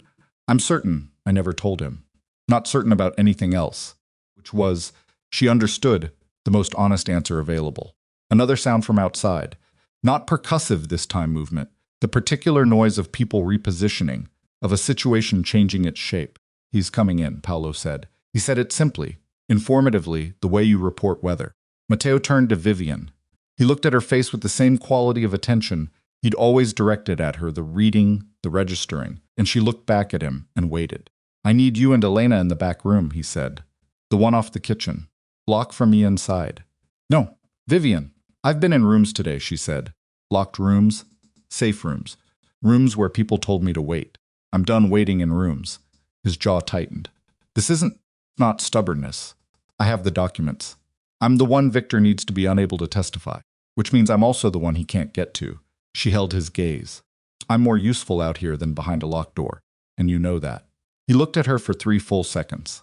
Stay close to Donatella, he said. I'll stay close to myself, she said. But yes. Victor came in through the East Garden entrance with Marco and 2 others, and he walked in the way he always walked, without hurry, without performance, as if the situation were simply the current item on a schedule that extended well past it. He was in his event suit. He hadn't changed. There was nothing about his appearance that indicated the past 90 minutes had required anything of him. He stopped in the center of the doorway and looked at the room. Donatella's 2 men. At Finn. At Cass, who had positioned herself with her back to the wall near the secondary exit, with the posture of someone who had decided that if she was going to be involved in something like this, she was going to be involved in it with good sight lines. At Elena, at Vivian, at Matteo last. This has gone far enough, Victor said. Has it? Matteo said. You're going to make choices right now based on emotion. You've always done. That it's the pattern. It's been the pattern since before Elena, and I have spent years managing the consequences of it. He spoke to Matteo as if the room contained no one else, as if Donatella and her men and the 2 women he had been planning to kill were furniture. You are about to destroy something I have spent a decade building, because a woman you've known for 2 years showed you documents she doesn't have the context to interpret correctly. I have context, Elena said. Victor looked at her. You have a grudge. I have 18 months, she said. In a room you put me in. You had a situation that required management. Say that again. Her voice was completely flat. Call it management one more time. Victor's gaze moved from her face. Dismissed. Returned to Matteo. The financial structures are not what she told you, he said. The routing, yes, it activates on spousal death. That's a legitimate estate mechanism. With your accounts as the primary beneficiary, Vivian said, that's in the documentation. The documentation was assembled by Finn built the server 6 months ago, she said. The documents have been on an external encrypted server since this morning. There is a distribution timer. Whatever happens in the next 30 seconds does not change what happens in 11.5 hours. Victor was still. It was a different kind of stillness from Matteo's. Matteo's stillness was internal, a quality of his attention. Victor's stillness was exterior, a surface condition, the absence of movement, while something underneath it ran very fast. He was recalculating. She watched him do it, and she felt, not triumph, there was nothing in this room that felt like triumph, but a specific kind of clarity. The clarity of someone who has been playing catch-up all day, and has finally, for the first time, put a piece on the board that the other side didn't know existed. You're bluffing, Victor said. Try me, Finn said, from behind the laptop, and his voice was steadier than his face. Victor looked at Finn for a moment, at the laptop, at Finn's hands on the keyboard, and then he looked at Marco. It was a brief look, a half second, but Vivian had spent the day learning to read the communication that happened below the level of words in this organization, and she read this one. She moved before Marco did. She crossed the room in 4 steps and put herself between Marco and Finn and the laptop, and Marco stopped because the geometry of the room had changed, and because behind Vivian was Donatella's man Paolo, who had also read the look. Marco looked at Paolo. Paolo looked at Marco. Neither of them moved. Marco, Matteo said. Marco looked at him. You've been with this family since before I ran it, Matteo said. You knew my father. You were at my mother's funeral. I need you to make a decision right now about what that means. The room held its breath. Marco's eyes moved from Matteo to Victor, to Vivian standing in front of the laptop, to Elena, who was watching him from across the room with the expression of someone who has already accepted whatever comes next. He was doing the math that everyone in a room like this eventually has to do, not the money math, not the loyalty math, but the simpler and more fundamental calculation about what he was actually willing to do and to whom. Stepped back. Victor's expression changed. Not dramatically. Not a collapse. Something much smaller, and therefore more significant, a fractional shift in the set of his mouth. The adjustment of a man who has just subtracted an asset from his available column. All right, Victor said. The 2 words landed with a particular weight. Not surrender, not yet, and she knew it. She could read the difference between a man standing down and a man repositioning, but an acknowledgement. A gear change. All right, he said again. He looked at Matteo. Show me the documentation. You've seen it. Show me what you think it says. Give me the opportunity to respond to the specifics. No. Matteo's voice was flat. We're past that. We're past it because you've decided to trust a woman you've known 2 years over a man who has kept this organization functioning. You're going to stop talking about what you've done for me, Matteo said, because every time you say it, I understand more clearly what it actually cost. Victor looked at him. And for the first time, for the absolute first time, in all of it, something in Victor Rain's face became unguarded. Not guilt, not regret. Something that was almost grief. If grief could exist without warmth, the expression of a man who has realized, perhaps for the first time, that the structure he built around someone was also a structure that kept that someone from being able to see him. I kept you alive, Victor said quietly. Not to the room. To Matteo. I know, Matteo said. And then you tried to profit from my wife's death and my fiancé's death and called it a succession plan. He paused. Both of those things are true at the same time. I understand that. It doesn't help you. The 2 men Victor had brought in with him, neither Marco, who had stepped back, nor the others looked at each other in the way that men look at each other when the person they've been following has just visibly lost the room. Victor straightened his jacket. It was the most human gesture Vivian had seen him make all day, involuntary, habitual, the body doing something familiar when the mind has run out of options. And then he moved. Not toward Matteo, not toward Elena or Vivian. He moved laterally, fast for a man his age, toward the secondary door on the east wall, the one Cass was standing near, the one that led to the exterior corridor, and from there to the vehicle bay at the back of the estate. Cass, who had been standing with her back to that wall, and her eyes on that door for the past 8 minutes, put her foot against it. Victor hit the door with his shoulder. It moved 2 inches and stopped. Cass held it. She was not large, and it cost her he could see it in her face, the effort of it. Both hands on the handle, and her whole body braced, but she held. Set, Donatella said. Set crossed the room in 3 strides and put his hand above Cass's on the door, and the door stopped moving entirely. Victor stepped back. He was breathing harder now, the first evidence all day that anything had required physical effort from him, and it was this a door held by a woman with no training and no authority and no stake. In this, beyond the woman she'd been friends with since college, and something about the absurdity of it seemed to reach even him. Turned around. The room had reorganized around him while he was at the door. Matteo in the center, Paolo and Set flanking. Marco at the far wall, not moving, not helping the specific neutrality of a man who has made his choice and is living in it. Elena near the window. Finn behind the laptop. Donatella with her phone at her side, and an expression that had not changed for the past 4 minutes. And Vivian. She was standing in the place she had been when she crossed the room to block Marco's line to Finn, and she had not moved from it, and she looked at Victor Rain across the width of the room, with the steadiness she had found on the other side of shock. He looked at her. She looked back. You were always going to be the problem, he said, not angry. Assessing, still, even now. From the beginning. The others, Elena, I could manage. She had structural constraints. But you, he paused. You didn't have anything I could use. I know, she said. It's not a compliment. I know that too. He looked at the room, at his 2 remaining men, who had made their own calculation and were no longer moving toward anything. The door Set was holding, at Matteo. What happens now, he asked. Not to the room to Matteo.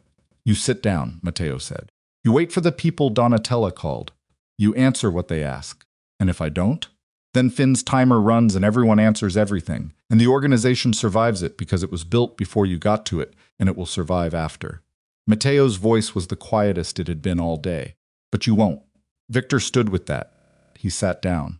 He sat in the chair near the east wall, with the straightness of a man who intends to maintain dignity inside an undignified situation, and he folded his hands on his knee in the same gesture he'd used downstairs when he'd been performing composure, except now there was nothing behind the performance. It was just a gesture, just a man's hands on his own knee, because they had to be somewhere. The room held. Vivian exhaled. It was the first full exhale she had managed in several minutes, and it came out unsteadier than she intended.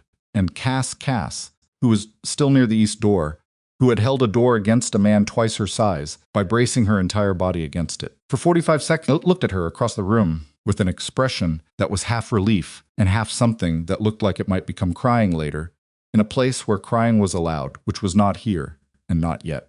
Matteo moved to stand beside Vivian. He didn't touch her. He stood close enough that she could feel the warmth from his arm, and he looked at Victor sitting in the chair, and then he looked at Elena standing by the window, and the distance between those two looks contained everything that would need to be. Reckoned with after this room was done, requiring things of everyone in it. How long did Donatella say? Vivian asked quietly. 20 minutes originally. She looked at her watch. 15 now, maybe less. Yes. Can you hold this room for 15 minutes? He looked at her. Can you? She thought about the bathtub at 9:47 in the morning, the folded certificate, the photograph with the woman wearing her ring, the 11 minutes she had waited before going into the study, and everything that the study had contained, and every decision between that moment and this one. Yes, she said. Then yes, he said. Outside from the front of the estate, the sound of vehicles on the gravel drive. Donatella said, "They're early," and the room held its breath for the final time as the front doors opened, and the situation became something that was no longer only theirs to manage, no longer only inside the walls of the Vescari estate, no longer containable within the particular world that Victor Rain had built, and Matteo had trusted, and Vivian had walked into, on a day that had started with earrings forgotten in a dish on a shelf in the wrong drawer, at the wrong time in what turned out in the end to be exactly the right moment to find what was there. Victor looked at the door. He looked at Matteo. He said nothing. The door opened. The men who came through the front doors were not what Vivian had pictured when Donatella said she was making calls. She had pictured more of the same, the dark jackets, the flat eyes, the particular economy of movement that characterized everyone in the Vescari orbit. What came through the door was different, older, several of them. A woman in her 60s with short silver hair and a briefcase that she carried with the familiarity of someone who had carried briefcases into difficult rooms for 40 years. Two men who moved like lawyers rather than enforcers, careful, observant, the kind of careful that comes from understanding liability rather than violence. And behind them, a man Vivian didn't recognize, who looked at Victor Rain across the room with an expression of comprehensive and long-standing contempt. Victor recognized him. She could see it in the single involuntary shift of his shoulders, a contraction, small controlled back into stillness almost immediately. But there, the first purely involuntary thing she had seen from him all day. Ricci, Victor said. His voice was entirely even. Victor. The man named Ricci stopped 5 feet away and looked at him with the expression of someone arriving at a conclusion they had been working toward for a very long time. You look well. Considering, Ricci agreed. Donatella crossed the room and spoke briefly to the silver-haired woman, with the briefcase low, rapid, the conversations of people who have an existing shorthand, and the woman nodded and opened the briefcase on the nearest flat surface and began removing documents with the brisk efficiency of someone who is already read the situation and knows exactly what it requires. Finn, still holding the laptop, looked at the briefcase and then at Donatella with an expression that was equal parts exhausted and relieved. He held out the laptop. Donatella's eyes went to it, then to the woman with the briefcase, and she made a small gesture that Finn apparently understood because he crossed the room and placed the laptop carefully in front of the silver-haired woman and began explaining the server structure in a low, rapid voice. Vivian watched all of this and felt, for the first time in what felt like a very long time, but was in fact approximately 4 hours, particular release of a weight that has been carried so completely that the body stops registering it as separate from itself.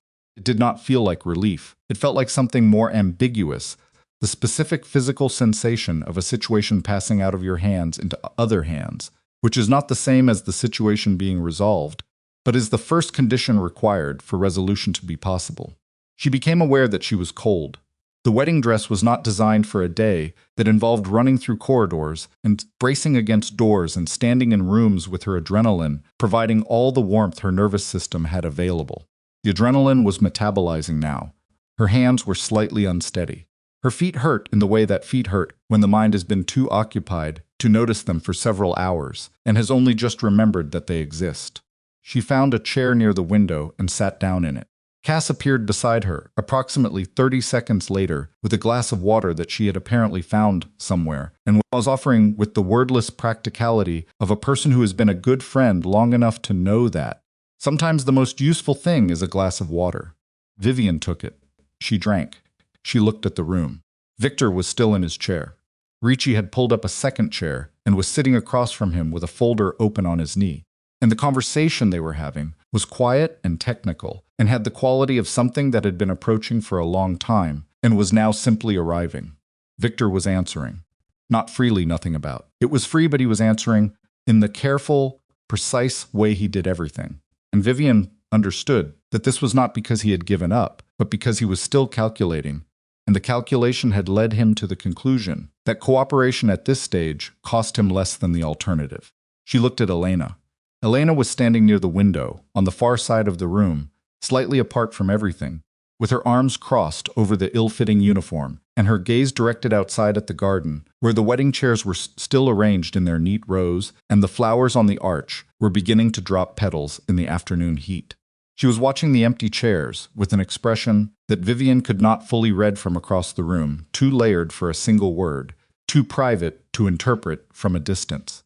Matteo was standing near Donatella, speaking quietly to the two men Paolo and Sette, and Vivian watched the quality of those conversations, the way he held himself in them, the specific authority in his posture that had nothing to do with volume or gesture, that simply occupied the room as a fact. And she thought about what Elena had said. He gave his trust to the wrong person before he understood the cost. She thought about what Victor had said. Near the end, I kept you alive. She thought about how both of those things were true, and how neither of them explained the other, and how the distance between them was exactly the shape of everything this day had required everyone to navigate. It took 3 hours. Not the confrontation that was over within the first 40 minutes, conducted in the main reception room, Sue, with the silver-haired woman, whose name was Adler, running the documentation process with a methodical precision that removed all drama from the proceedings and left only the bare structure of what had happened, and what could be proven, and what would happen next as a result. Victor sat through all of it, with his hands folded and his face composed, and answered every question in the same tone of voice.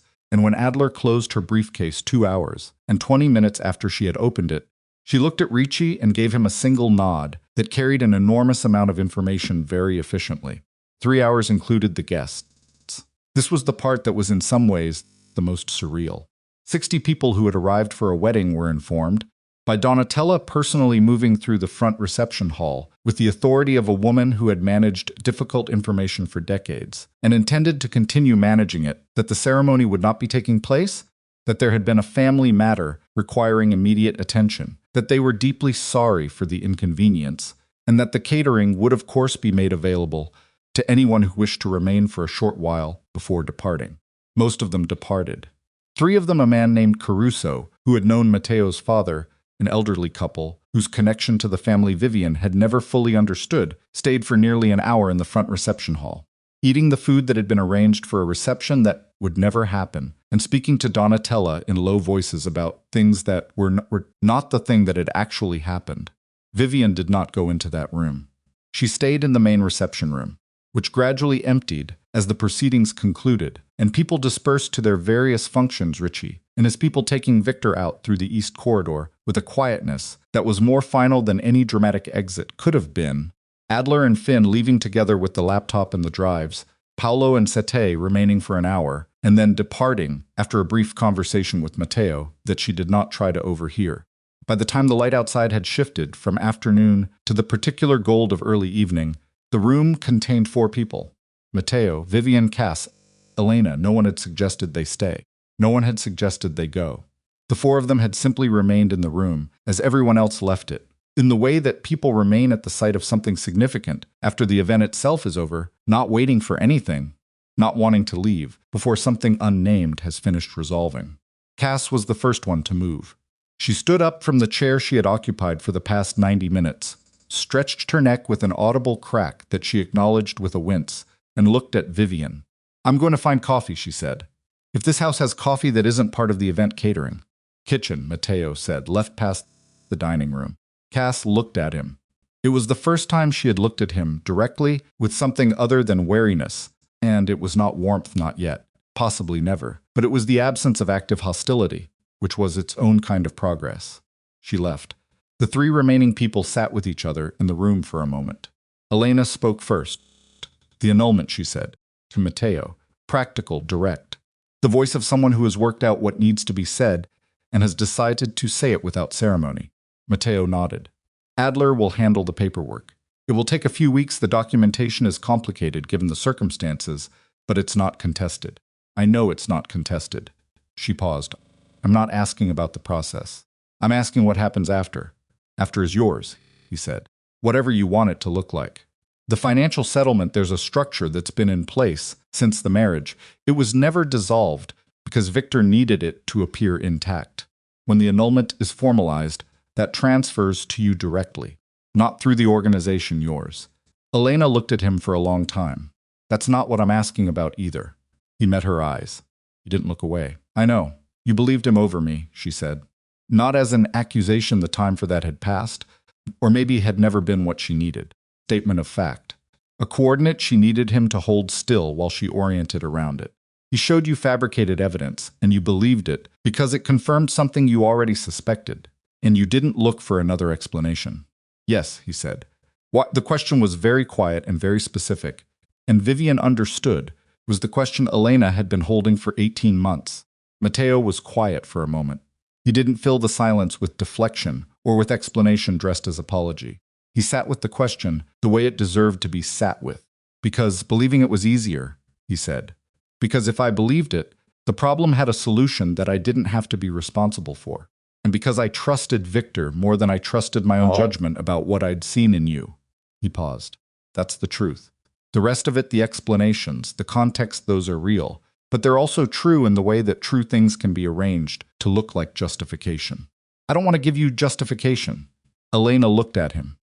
She looked at him with a particular attention of someone who is deciding whether what they have just heard is the thing they needed or something adjacent to it. Okay, she said. Just that. Okay. Not forgiveness. Not closure, a single word that meant, I heard you. I am putting this in the place where I will deal with it. And what happens to it there is not your business. Matteo nodded. Elena looked at Vivian. I'm leaving tomorrow. There's a city I've been thinking about for 18 months. I was working toward it before everything. I'm going to go finish what I started. What were you studying? Vivian asked. Art history. Conservation. There's a program, she almost smiled. Not quite. The shape of one. It's a very ordinary thing to be doing, given the circumstances. It sounds like exactly the right thing, Vivian said. Elena looked at her. You're not what I expected, she said. When I came here this morning, I expected someone easier to manage. I expected someone who would need to be led through it. I'm sorry to disappoint. You didn't. Elena uncrossed her arms. She looked at the room, at the empty chairs, at the light changing in the windows, at the remnants of an event that had become something entirely different from what it was supposed to be. What are you going to do? Vivian thought about it. For the first time all day, she thought about it, without the immediate pressure of the next 30 minutes requiring an answer. I'm going to get out of this dress, she said, and then I'm going to figure out what comes after that. Elena nodded. It was a real nod, the kind that carries weight rather than just courtesy. She stood. She looked at Matteo one more time, and the look contained everything that words at this point would only make smaller. And then she walked out of the room with the particular stride of someone who has already begun the next thing. The door closed. Vivian and Matteo were alone in the room for the first time all day. The light was getting long. It came through the west windows in the way that late afternoon light does, specific, amber, making everything it touched look like something that had already happened rather than something happening now. Matteo was looking at the door Elena had walked through. She'll be all right, Vivian said. I know. He didn't sound like he needed convincing. He sounded like a man sitting with the cost of a thing he couldn't retroactively pay differently, which is a distinct state from doubt. She's always been more capable than I gave her credit for. People are. He looked at her at that. Something in the observation had reached him. He could see it, the small shift of his expression, and he looked at her with the quality of attention she had spent 2 years both valuing and failing to fully read. I owe you an accounting, he said. Yes, not an apology. I know the difference, and I'm not offering you the wrong one. An accounting. She looked at him. Then give it to me. He leaned forward with his elbows on his knees, and he looked at the floor for a moment, and then looked at her. When I met you, I was not in a place where I was thinking clearly about what I was doing. Elena had just what I believed had happened with Elena had just happened, and Victor was managing my responses to it, and I was walking through my own life with about half of my actual judgment available. He paused. You are not a placeholder. I need you to know that. What I felt was real. But I didn't give you the truth, and I told myself it was protection, and I knew If I looked directly at it, that it was also cowardice.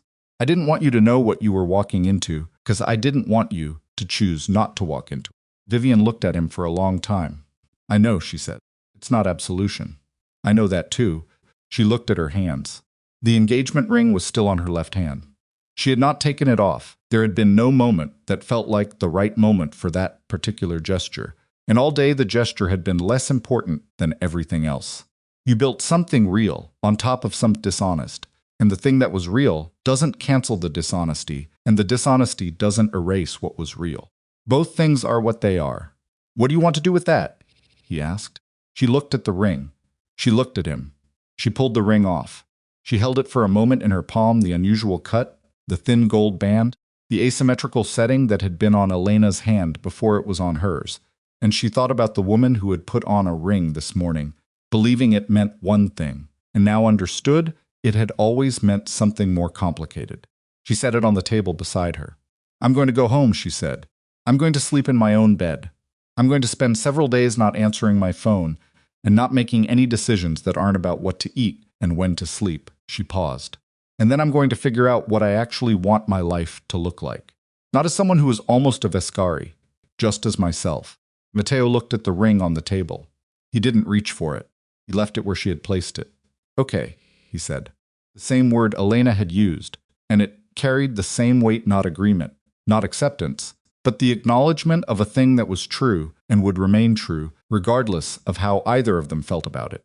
Victor had a point, she said, about one thing. He looked at her. I didn't have anything he could use, she said. He was right. I didn't have family connections or structural value or financial dependencies. I was just a person who paid attention. She looked at the window.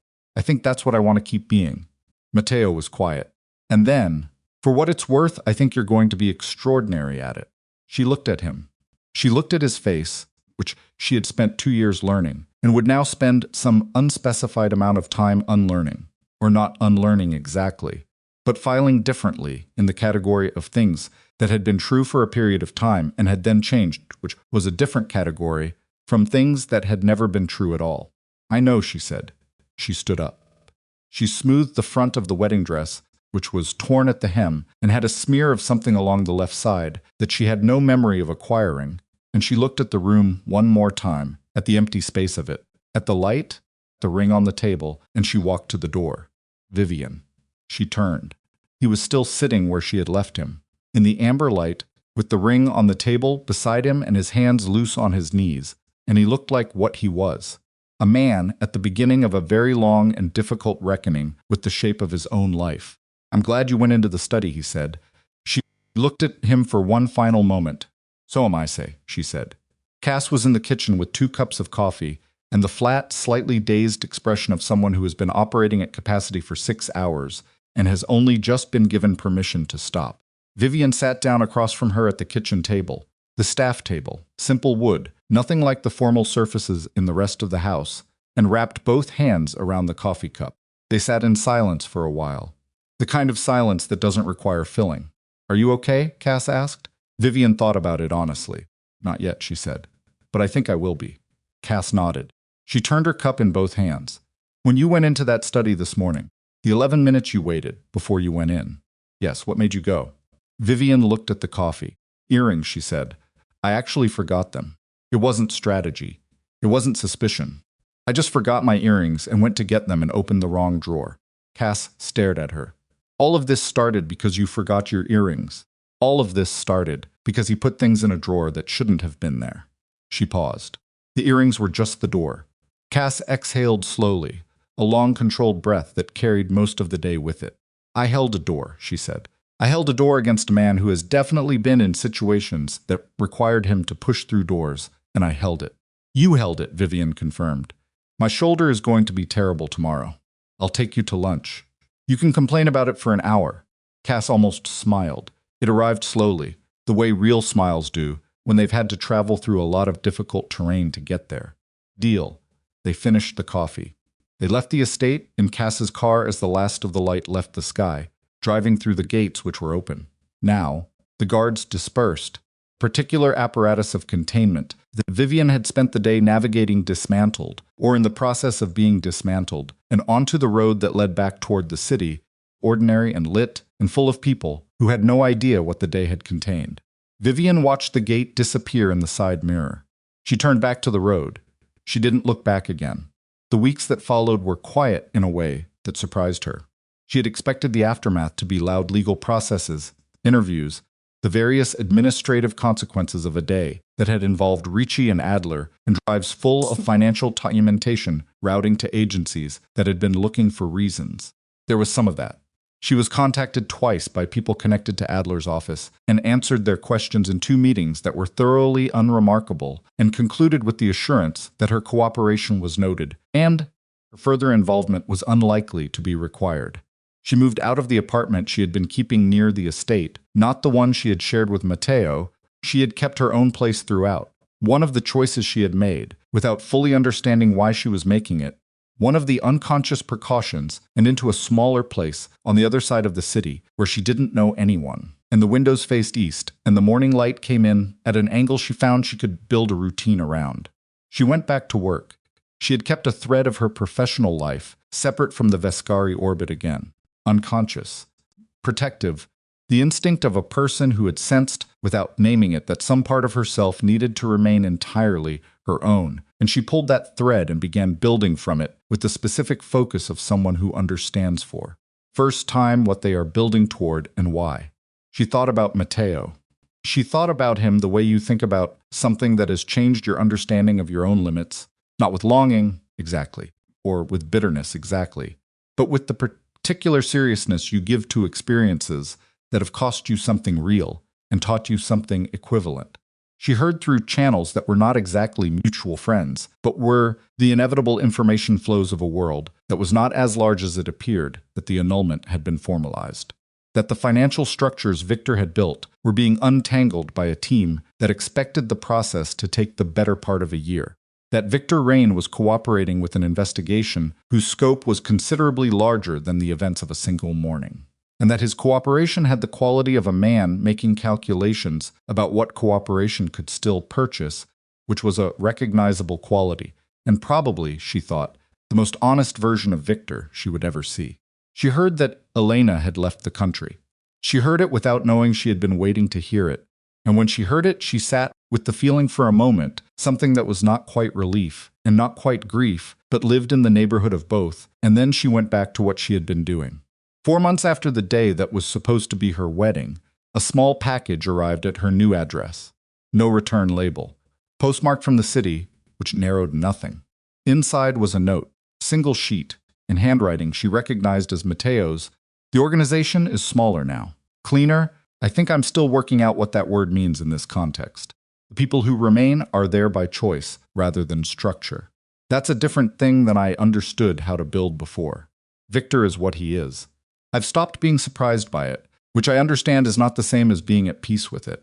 I dismantled the financial structures he built that had your name in them. All of them. What remains of the estate belongs to the estate. Elena wrote to me from wherever she is. She doesn't say where. She seemed, I thought you should know. I'm not asking for anything. I wanted you to have this. At the bottom of the note, in smaller handwriting, a single additional line. You were right about the ring. It was never one of a kind. I should have told you that. Vivian read the note twice. She put it in the drawer of her desk, not locked. Just the ordinary drawer of an ordinary desk in an apartment where nothing needed to be hidden, and she closed the drawer. She sat at the desk for a moment. Then she picked up the work she had been doing before the package arrived, and she went back to it because there was a good deal of it, and it was hers, and she had chosen it, which was the most relevant fact about it. The fact that made it worth returning to, with the particular attention she now understood, was the most valuable thing she possessed. Outside the east-facing windows, the city went about its business. Somewhere across it, in a smaller version of the life she'd had before, Matteo Vescari was learning what his organization looked like when the water had been swimming in for 11 years was removed. Somewhere beyond the city, Elena Moretti was sitting in a room in a program she had been working toward for years, doing work that was entirely her own. Somewhere in a facility whose address Vivian had not asked for, Victor Rain was answering questions with the precision of a man who understood that precision was the last currency he had left. And Vivian Hart was sitting at a desk in a room with east-facing windows, doing work she had chosen, in a life that was small in the best possible sense, not diminished, not reduced, but pared down to what was real and what was hers, and what she had earned by walking through a door at 9:47 in the morning, looking for something as simple as a pair of forgotten earrings, and finding, underneath the things she'd lost, clearer picture of what she was actually made of. She did not think of herself as someone who had survived. Survival implied that the primary achievement was remaining. She had remained, yes, but she had also moved, acted, chosen, held ground. She had been, on the worst morning of her life, genuinely and specifically useful, and that was different from surviving. And the difference was the thing she intended to carry. She picked up her pen. She got back to work. Matteo put his hand on Cass's shoulder, moved her aside gently, and opened the door himself. The two men inside the bridal suite stopped moving the moment they saw him. Bridal suite looked like a room that had been searched quickly, and not carefully, the vanity overturned. The settee moved, the closet doors open. The dressing room door at the far end was shut, and from behind it came no sound at all, which Vivian understood was Elena choosing silence over presence, staying invisible for as long as possible. Matteo looked at the two men. They looked at him. The specific quality of that exchange, the 3 or 4 seconds of it, told Vivian more about the internal structure of this organization than 2 years of proximity had managed to convey. These men were not uncertain. They were recalibrating. They were trying to determine, in real time, whether the order they had been given, and the man standing in front of them, now occupied the same chain of command. Out, Matteo said. They went. He crossed to the dressing room door and knocked twice. Elena. It's Matteo. The silence held for a moment longer. Then the lock turned. She opened the door, and she and Matteo looked at each other across the threshold of a room where someone else's wedding dress was hanging on a hook, and the looking lasted long enough that Vivian had to make a conscious decision about where to put her eyes. She looked at Cass. Cass was looking at the ceiling with the particular intensity of someone removing themselves from a scene by force of will. "You're here," Matteo said. His voice had changed again. Everything that had been flat and controlled and managed in the room downstairs had left it, and what remained was unguarded in a way that was difficult to be in the same room with. "I've been here," Elena said. "I tried to reach you 3 weeks ago." He stopped. "Victor, yes." He stood in the doorway, and he looked like a man who was understanding several things simultaneously and not managing any of them. "I'm sorry," he said. Elena looked at him for a long moment. "I know, it was not forgiveness. It was not absolution. It was something more specific than either an acknowledgement, a receipt." She had heard him. She would decide what to do with it later, and later was not now, and now was the problem. "Victor is downstairs," Vivian said. "We left him in the room with the documents." Matteo turned. Whatever had been visible on his face when he looked at Elena had been replaced, not gone, relocated, stored somewhere for a different reckoning. "He won't run, not yet. He'll want to manage this from inside. He's always managed from inside. It's the only position he knows. He let the two men come up here while we were down there," Cass said. "He made the call that fast. He had them on standby, which means he has others," Vivian said. Matteo's jaw tightened. "How many people know you're here, Elena?" "Teo, Finn. The woman who let me into the service entrance last night. I don't know her name. She's kitchen staff." She looked the other way. "Finn is in the surveillance room," Vivian said. "He rerouted the feed, but I told him to hold activation." Activated it. "Victor would have seen everything," Matteo finished. They all understood simultaneously that the two men who had come to the bridal suite meant Victor already had everything he needed to know. The confrontation in the downstairs room had given him the information. The men in the suite confirmed he was already acting on it. Timeline had collapsed. Whatever window of 31 minutes she had calculated 20 minutes ago gone. "We need to move," Matteo said. "Now. All of us together down to the main reception." "The guests," Elena said. "There are 60 people in this house. Victor is not going to." "He will," Elena said. "That's what I'm telling you. He will absolutely move with 60 guests in the building if he determines that the alternative is losing control of the situation. He is not structured the way you're structured, Matteo. He doesn't have the same lines. You built a mechanism to profit from my death," she said, "and from Elena's. And you timed it around a wedding ceremony because you needed a legal document signed first." She kept her voice level. She had promised herself she would keep her voice level. "I heard you on the phone. 40 minutes in the honeymoon window. Grief is manageable. Those were your words." Something moved across Victor's face. Fast. Gone. He looked at Matteo. She's been running an operation against you, he said. Since before today, possibly since before the engagement. The documents she brought you, the drive, the claims about surveillance, this is a coordinated effort to destabilize your trust in the people who have actually kept this organization functional while you... Stop. Matteo's voice was very quiet. Victor stopped. I need you to stop talking. Matteo said, because every word you say right now is making this worse, and I need to think. He turned to Marco at the door. Go get Elena. Bring her here. Do not tell anyone else. Marco looked at Victor. A half second, involuntary, and then back at Matteo. Yes, sir. He left.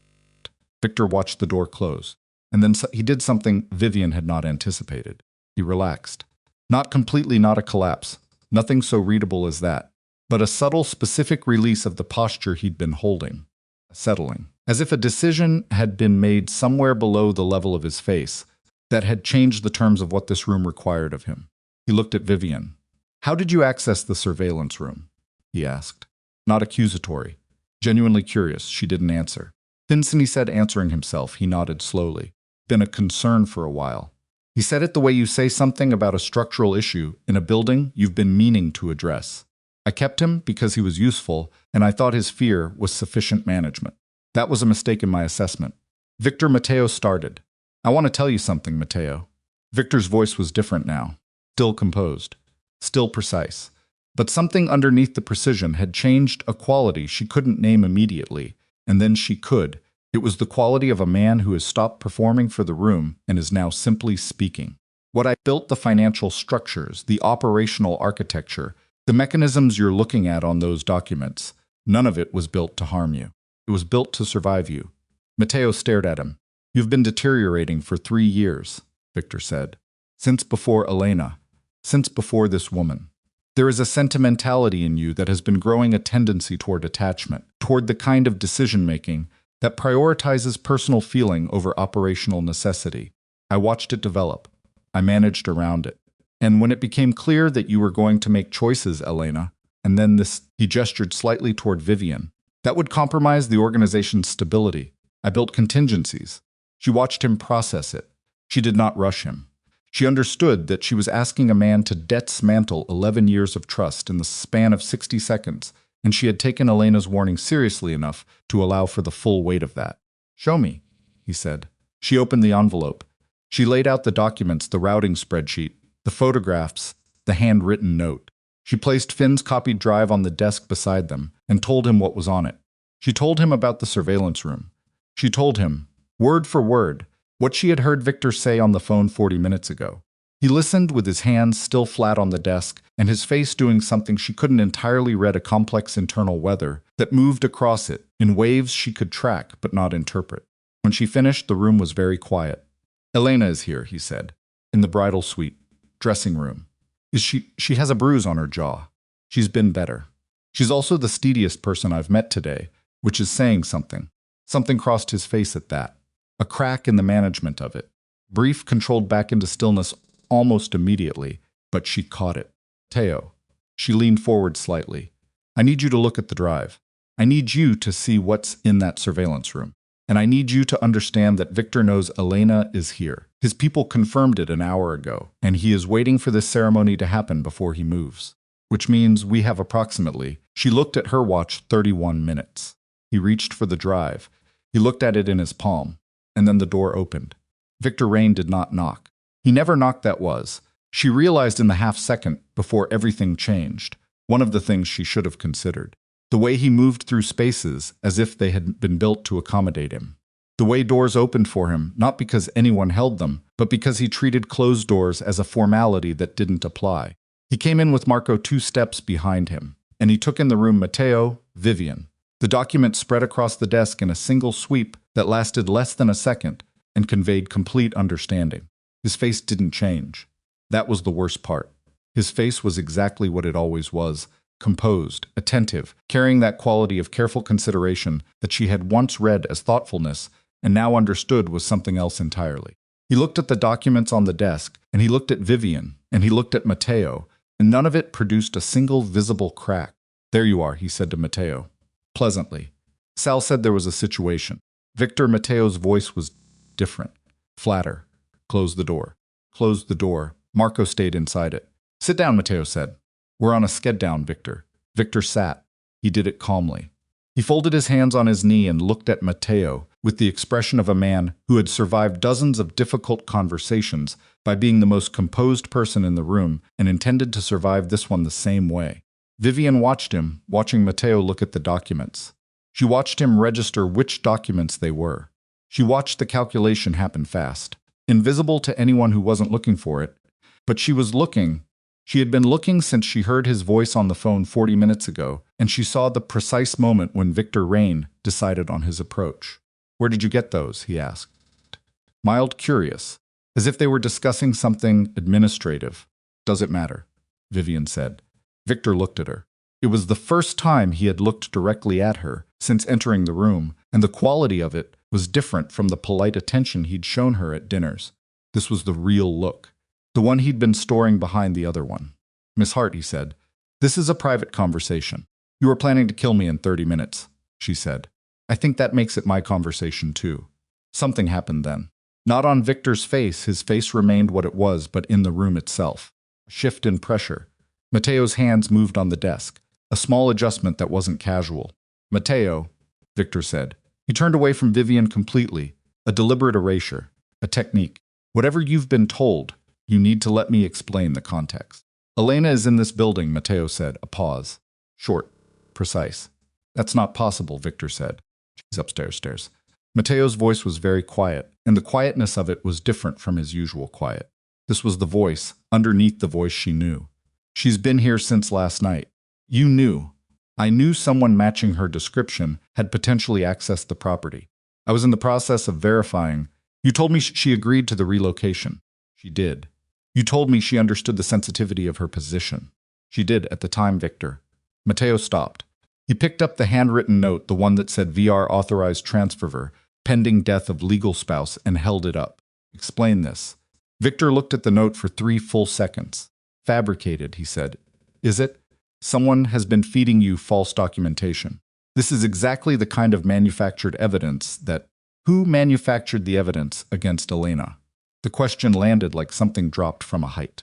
Victor's jaw moved. I don't know what you... The compliance folder. Drive 3. Internal documentation. Matteo set the note down. I haven't seen it yet, but I'm going to. And when I do, I need you to already have told me the truth. Because if I find the truth on that drive, and you haven't told it to me yet, he stopped. He didn't finish the sentence. He didn't need to. The room was completely still. Vivian looked at Victor's face, at the composure, at what lived underneath the composure, visible now in very small ways, a particular set of the shoulders, a tension in the folded hands, the way his breathing had shifted from the rhythm it had when he walked into something slightly shallower, calculating.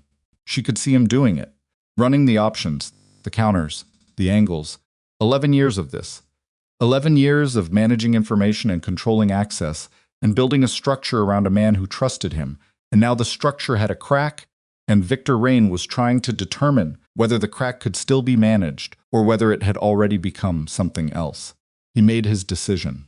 The woman Elena became, he said carefully, was not the woman you married. You know this. You knew it before I brought you the evidence. You had your own suspicions, your own concerns. I gave you documentation for what you already sensed.